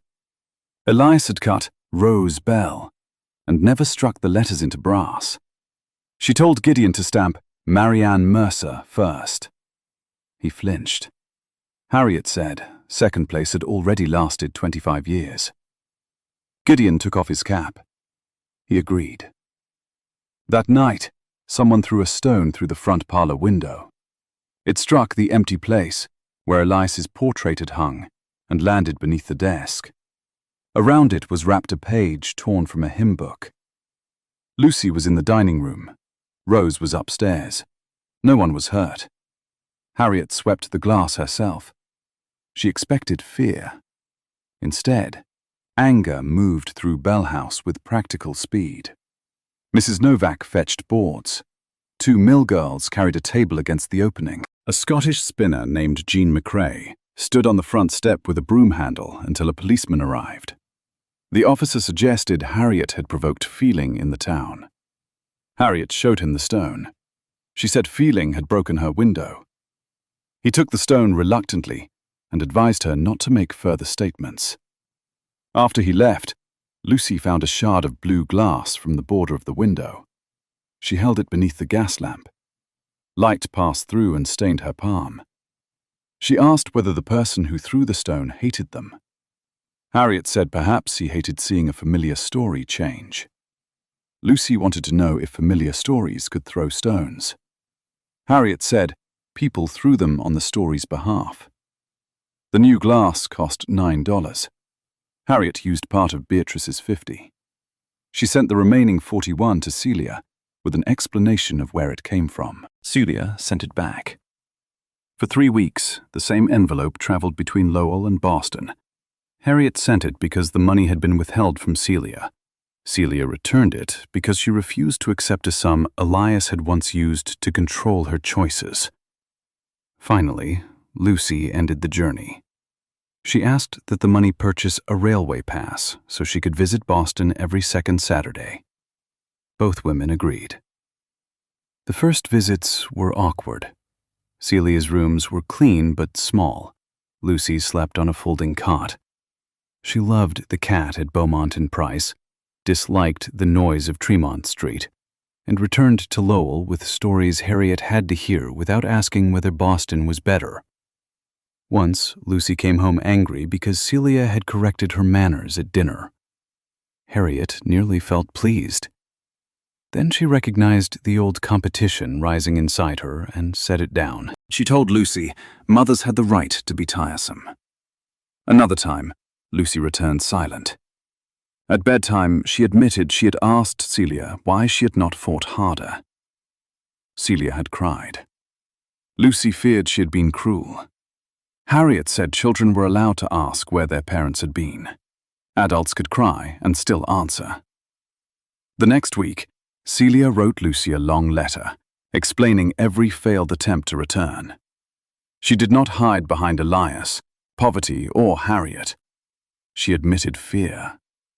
Lucy placed that letter not inside the doll, but in her desk drawer. It no longer needed a hiding place. Rose began training at St. John's in December. The hospital matron questioned the reference. She asked Harriet in person whether acknowledging Rose was an act of Christian charity. Harriet said it was an act of accuracy. The matron accepted Rose. She proved skilled with fever patients because she knew how to make sick people drink when they refused out of pride. She spoke French with Canadian families and learned enough Polish from Mrs. Kozlowski's former neighbors to calm frightened children. At Bell House, her room remained hers, even during night duty. She paid rent each Saturday. Harriet charged the same amount as everyone else. That equality mattered to Rose more than any sudden display of maternal affection. Harriet was not her mother. Marianne could not be replaced by the wife who had unknowingly occupied the other side of Elias's life. They learned each other through work. Rose repaired the torn parlor curtain. Harriet showed her how to order coal without being cheated on weight. Rose taught Lucy a French song. Harriet found Samuel's childhood books and offered them without saying they were an inheritance. Rose accepted one, a field guide to birds. Inside the cover, Samuel had drawn a wren with legs too long for its body. Rose laughed. It was the first time Harriet heard a sound that might have belonged to the girl Elias visited. Near Christmas, Celia came to Bell House. She arrived in daylight and entered through the front door. The last time she crossed that threshold, she carried a carpet bag and believed she would return within a month. 5 winters had passed. Lucy stood beside her. They had traveled from Boston together for the holiday. Rose waited in the parlor. Harriet remained in the office, giving Celia the dignity of entering without being watched. Celia stopped beneath the empty nail where Elias's portrait had hung. The bone shuttle rested on the ledge. She asked why Harriet displayed it there. Harriet said she was not certain, perhaps because an empty place could become another lie if people forgot why it was empty. Celia removed her gloves. The boarders greeted her with curiosity, but no ceremony. Mrs. Novak asked whether she still knew how to make apple cake without eggs. Jean McCrae wanted advice on altering a winter dress. Within half an hour, Celia stood at the kitchen table measuring flour. Harriet watched from the doorway. She'd once believed belonging was granted by the woman who owned the house. The house knew better. At supper, an extra plate sat between Lucy and Rose. Celia placed her napkin in her lap. Her eyes moved around the long room, pausing on the repaired window, the new coal stove, and the rules still posted in Harriet's hand. The first Sunday dinner after Samuel's death lived in all of them. No one named it. Harriet brought the soup. Before anyone lifted a spoon, she placed the $5 gold piece in front of Celia. The envelope had purchased Lucy's railway pass, but the coin from drawer 17 remained. Harriet said it had been used as proof against Celia, without ever entering her hands. Celia should decide what became of it. Every woman at the table heard. Celia looked at the coin. Then she slid it toward Lucy. She told her to buy something that could not be hidden. Lucy considered the problem through soup and bread. The next morning, she spent the coin on a brass dinner bell for Bell House. It stood 6 inches high and had a plain black handle. When rung, its sound reached every floor. Lucy said no one in the house should have to whisper that food was ready. The boarders applauded. Harriet did not. She had to turn away because tears had come without permission. Christmas morning arrived under snow. Bell House woke before dawn. Stockings appeared along the dining room mantel, one for every boarder working the holiday shift and every woman sleeping late after the night rooms. The gifts were small: oranges, hair ribbons, pencils, wool socks. Harriet gave Rose Samuel's penknife, the initials restored by Gideon. Rose gave Harriet Marianne's newspaper clipping about Bell House. She had placed it beneath clean glass. The paper was yellow, its folds nearly transparent. At the bottom, Marianne had written one French word in pencil: courageuse, courageous. Harriet held the frame. The article described how, during the strike of 1882, Harriet refused to evict girls who could not pay rent. Elias had wanted them removed. The newspapers praised Mr. and Mrs. Bell for generosity because property deeds placed his name first. Even Harriet's good act had been attached to Elias.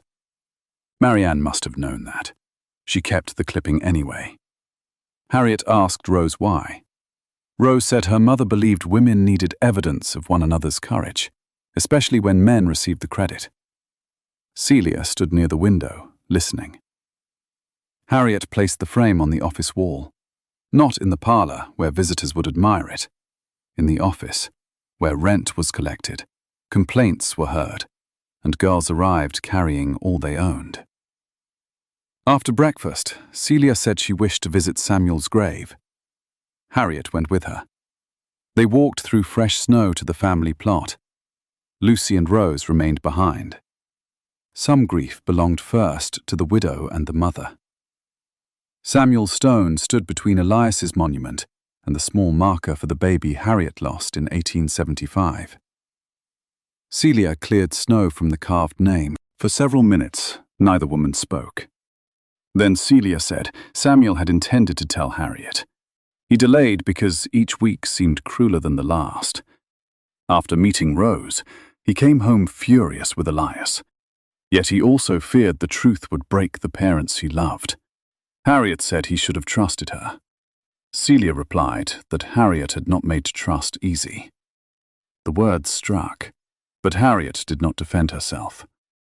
Celia knelt and brushed snow from the dates.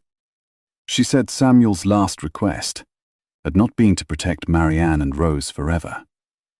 He asked Celia to ensure Rose was not left with nothing if Elias died. Celia interpreted that as money at first. Later, she understood he meant truth, choice, and at least one person who knew her name. Harriet looked at her son's grave. Samuel had failed to speak, but from his deathbed, he had tried to place responsibility in the hands of the only person with courage to carry it. He had chosen Celia. Harriet had punished her for being chosen. She said this aloud. Celia stood. Snow gathered on her dark green hat. She told Harriet she had loved Samuel, but love did not make every burden he gave her fair. Harriet nodded. It was the first time they spoke of Samuel without turning him into either saint or victim. Before leaving, Celia placed a small sprig of rosemary on his stone. Harriet recognized it from Mrs. Kozlowski's funeral. Celia said it was for remembrance without worship. They walked back to Bell House side by side, leaving 2 sets of prints in the snow. Neither called it reconciliation. In January, the river froze along its edges. Work slowed in the mills. The city filled with the particular winter silence made by idle machinery and worried households. Bell House lost 2 more boarders when the Tremont mill cut a shift, but no one left because of scandal. The women who remained had heard the truth and decided they preferred a house where shame had lost some of its authority. Harriet changed the posted rules. The door would still lock at 10, liquor remained forbidden, rent remained due on Saturday, but she removed the line stating that any woman guilty of conduct injurious to the house's good name could be dismissed without notice. For 20 years, Harriet had considered it protection. Now she saw how much judgment could hide inside a phrase broad enough to mean anything. In its place, she wrote that no resident would be put into the street after dark. One of the younger boarders asked whether this meant gentlemen were now permitted upstairs. Harriet said it meant precisely what it said, and nothing more. Laughter traveled through the dining room. She allowed it. Celia returned to Boston after Christmas, but she and Harriet began writing once a week. Their letters were practical. Lucy's lessons, the cost of railway travel, a cough that lasted too long, measurements for a new school dress. Neither woman used the word forgive. Trust did not return through declarations. It returned when Harriet enclosed a school report without keeping a copy, when Celia gave the full address of her rooms, and when Lucy missed a train, but neither woman accused the other of carelessness. In February, Celia came to Lowell with a lawyer. They met in the Bell House office. The framed clipping about Harriet's courage hung on one wall. The rewritten rules hung on another. The brass dinner bell stood on the desk. The lawyer prepared a simple guardianship agreement. Celia would resume legal custody immediately. Lucy would finish the school term in Lowell, then move to Roxbury in June. She could visit Harriet during holidays and write without supervision. Harriet would contribute to schooling, but the money would pass through an account controlled by Celia. The arrangement was fair. Fairness could still feel like loss. Harriet read every line. 5 years earlier, she would have objected to the account, the travel, the language placing Celia first.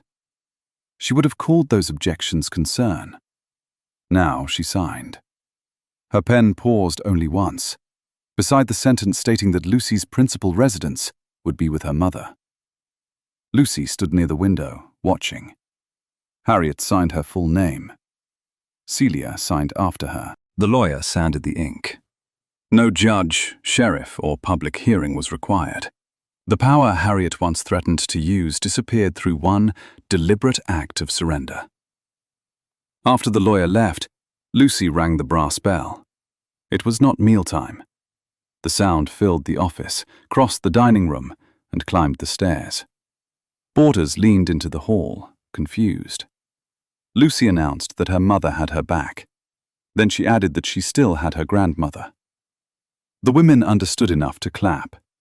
Harriet stood behind the desk, one hand resting on the document she no longer needed to control. In March, an accident occurred at the Hamilton Mill.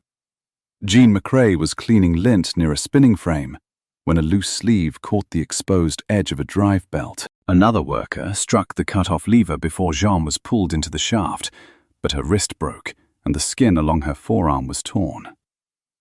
Rose was on duty when they carried Jean into St. John's. She cut away the sleeve, cleaned the wound, and remained through the night while the physician decided whether the hand could be saved. At dawn, Rose sent a message to Bell House. Harriet arrived before breakfast. Jean lay pale beneath a grey blanket, her arm wrapped from fingers to elbow. The physician believed she would keep the hand, though 2 fingers might never close properly. Harriet looked at the bandages and thought of Marianne cutting pasteboard on a rented table after another girl lost her hair and scalp. 20 years had passed. Mill owners had purchased guards, removed them when repairs became inconvenient, and called injuries unavoidable. Harriet went directly from the hospital to Bell Machine Works. The first brass plate for the new order sat on Gideon's bench. Mercer Bell Safety Guard. Marianne's name appeared first. Gideon had completed 6 guards, but Hamilton's agent delayed the purchase. He wanted a lower price and objected to the changed name. The mill had done business with Bell for years. Mercer meant nothing. Harriet said Mercer meant the reason Jean still had an arm. She asked Gideon how many old guards at Hamilton lacked bolts or had been removed. He estimated half. Harriet instructed him to deliver the 6 completed guards without waiting for the contract. Gideon reminded her the shop could not afford to give away equipment. Harriet said Bell House could not afford it either. They delivered them anyway. Hamilton's agent refused the wagon at the gate. By noon, Harriet stood in the snow beside 6 iron guards, 3 machinists, and a crowd of women leaving the morning shift. Rose arrived from the hospital still wearing her white apron beneath her coat. Lucy arrived from school. Mrs. Novak brought the brass dinner bell. No one had planned a demonstration. Women recognized Jean's blood on the sleeve Rose carried in a paper parcel. They recognized the exposed machines waiting inside. They stopped at the gate. Harriet told them about Marianne.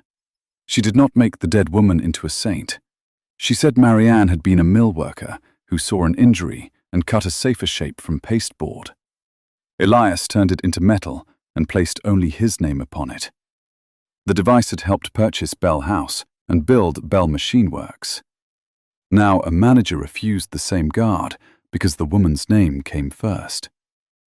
The agent said the gate was private property. Harriet replied that the injured women were public enough when hospitals asked who would pay. The crowd grew. No speeches followed. One by one, the women set down their dinner pails. They did not enter for the afternoon shift. By 3, Hamilton accepted the guards. By Friday, it ordered 20 more.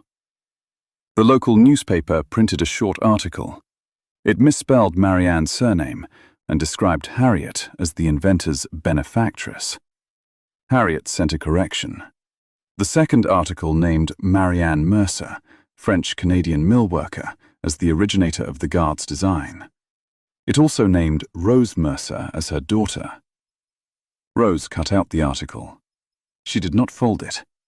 At the hospital, she mounted it on stiff paper and placed it in the nurse's sitting room, where mill girls waited for news of sisters and friends. Jean returned to Bell House in April. 2 fingers remained stiff. The mill offered her a smaller wage in the sorting room. She refused and took a place overseeing the Bell House kitchen instead. Harriet paid what she could. The boarders added a penny a week to their rent for meals, voting on the increase at the dining table.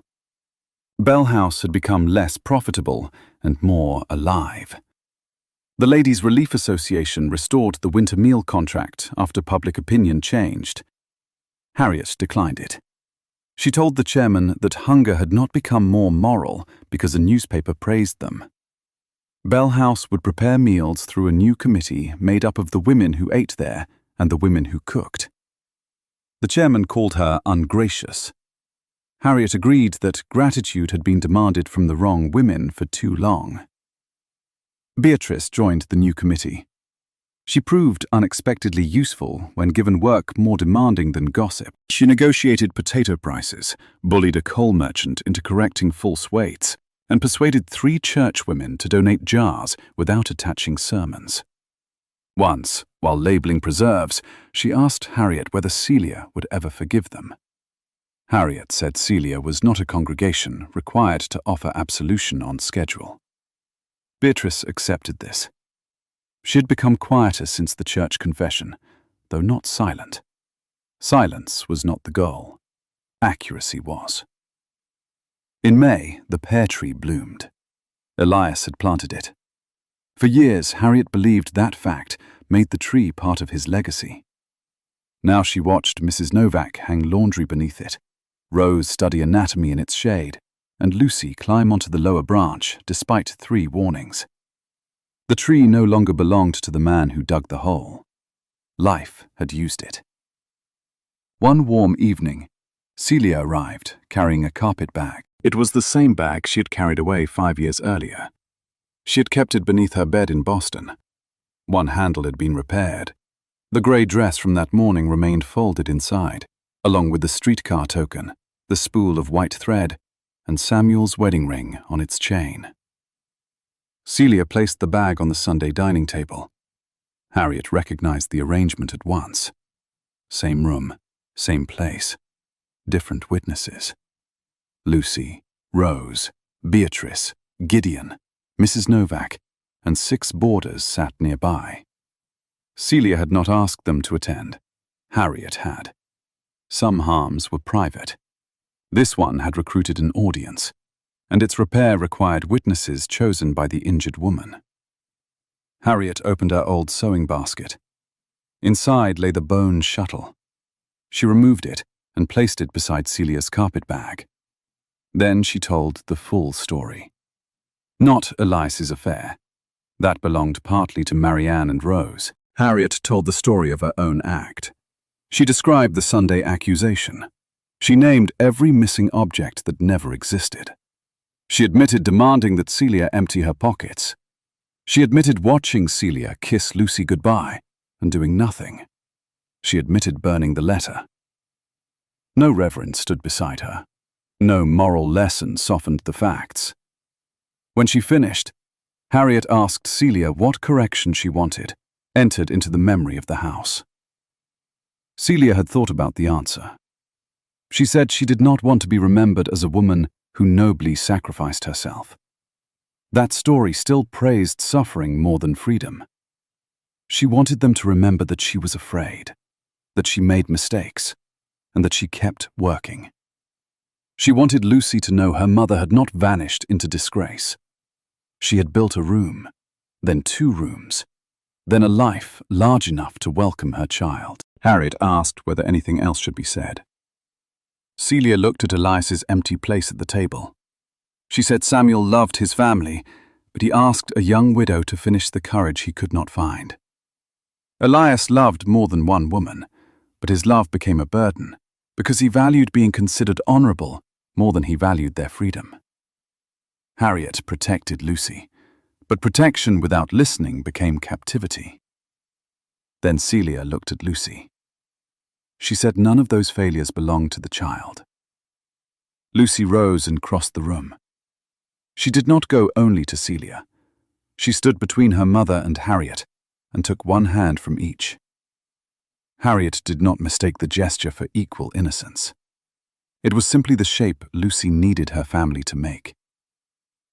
Gideon spoke next. He confessed his own silence.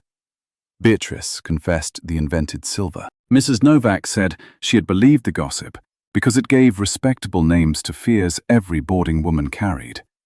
Even Lucy admitted hiding letters and hating Harriet on Christmas mornings. Harriet told her hatred had been allowed. Lucy said she had loved her too. Both could be true. At the end, Celia opened the carpet bag. She took out the grey dress and cut a square from the inner hem. There, nearly faded away, was the first wren she ever stitched as a married woman. She laid the square beside the bone shuttle. Rose added the metal letter B from drawer 17. 3 objects, 3 versions of the same family. The token a man used instead of truth, the mark a woman made with her own hand, and the name a daughter had been denied. Lucy asked what they should do with them. No one answered immediately. At last, Rose said they should not be placed in Elias's grave. Celia agreed. Harriet brought a small wooden frame. Gideon had made it from pear wood, pruned from the tree in the yard. They mounted the fabric square and the metal B inside. The shuttle lay across them, secured by its faded blue cord. The frame was hung in the Bell house dining room, beneath the new brass bell. There was no inscription. Anyone who lived in the house could ask. No one would be told to keep the answer quiet. June arrived. Lucy packed for Boston. The process took a week because every object seemed to contain a decision. She took Celia's letters, both blue coats, Samuel's bird guide, and the ragdoll. She left 3 books, her school slate, and 1 pair of boots, declaring that a person who intended to visit should not carry everything back and forth. Harriet did not argue. On the final morning, Bell House gathered for breakfast before sunrise. John rang the dinner bell. The bone shuttle tapped lightly against its wooden frame, a sound too small for most people to hear beneath chairs and dishes. Harriet heard it. Lucy ate 1 egg, half a biscuit, and no porridge. Celia drank coffee she did not want. Rose checked the station time twice. When the cab arrived, Harriet carried the carpet bag to the front step. 5 years earlier, Celia had left through this door alone, while Harriet watched from the hall. Now Lucy stood beside her mother, wearing the new blue coat. The old coat lay folded in the trunk. Celia asked whether Harriet wished to come to the station. Harriet wanted to. She also understood that the last image of a departure did not have to be a woman running after a train. She said goodbye at the door. Lucy held her tightly. Then she stepped back and told Harriet not to turn her room into another boarding room before August. Harriet promised nothing beyond September. Lucy smiled. Celia extended her hand. Harriet looked at it. They had washed the same dying man, held the same child, and spent 5 years on opposite sides of a lie. A handshake seemed both too little and exactly enough. Harriet took it. Celia said Lucy would write on Sunday. Harriet said she would answer on Monday. No one promised forever. The cab moved down the street. Lucy leaned through the window, waving. Celia pulled her gently back before the wheel struck a rut. At the corner, the blue sleeve disappeared. Harriet remained on the step. Grief rose, sharp and familiar. This time she did not call it ingratitude. She did not turn it into a reason to tighten her hand. She allowed it to be the cost of opening one. Behind her, Bell House waited. A new girl from Vermont had arrived the previous night after losing her mill place.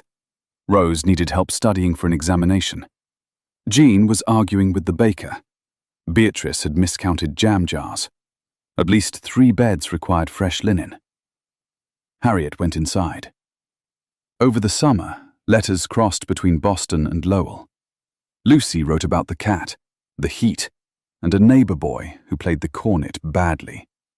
She wrote that Celia sometimes worked too late, and that they argued over hats. She wrote that she missed the pear tree, but not the mill whistles. Harriet answered with news from the house.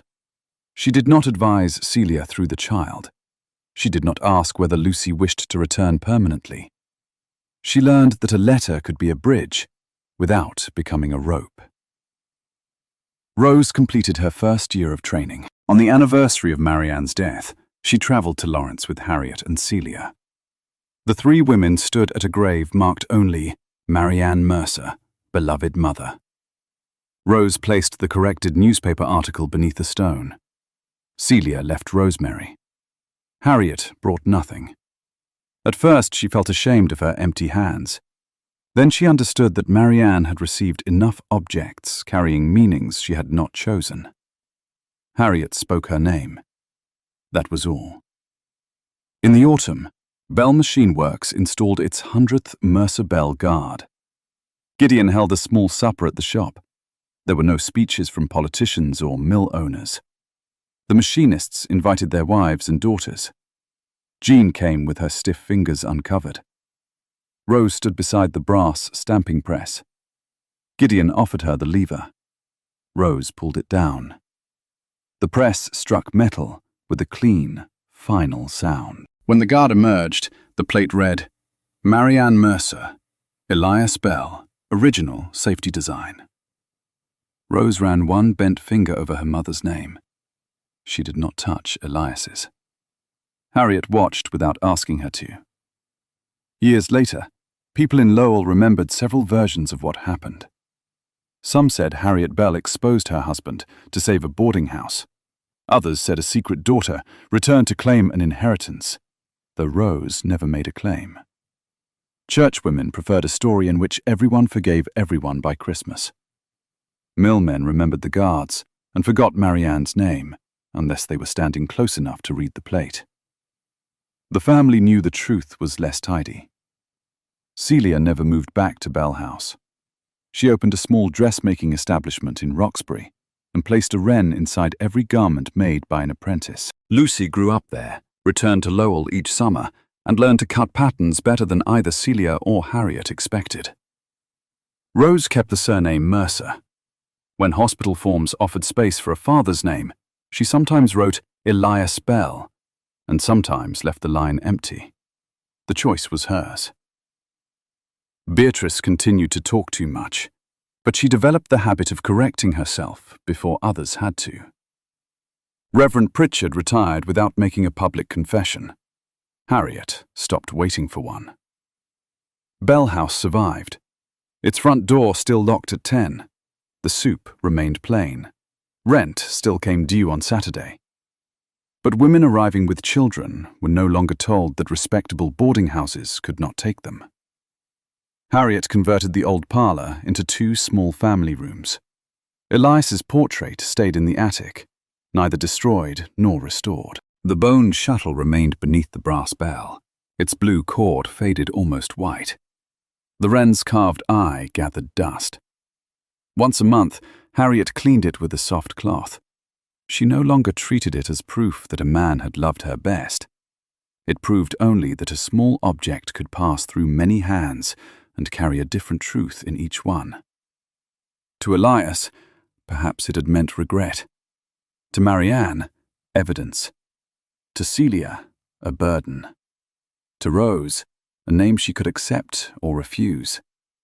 To Lucy, a story that would never again be whispered.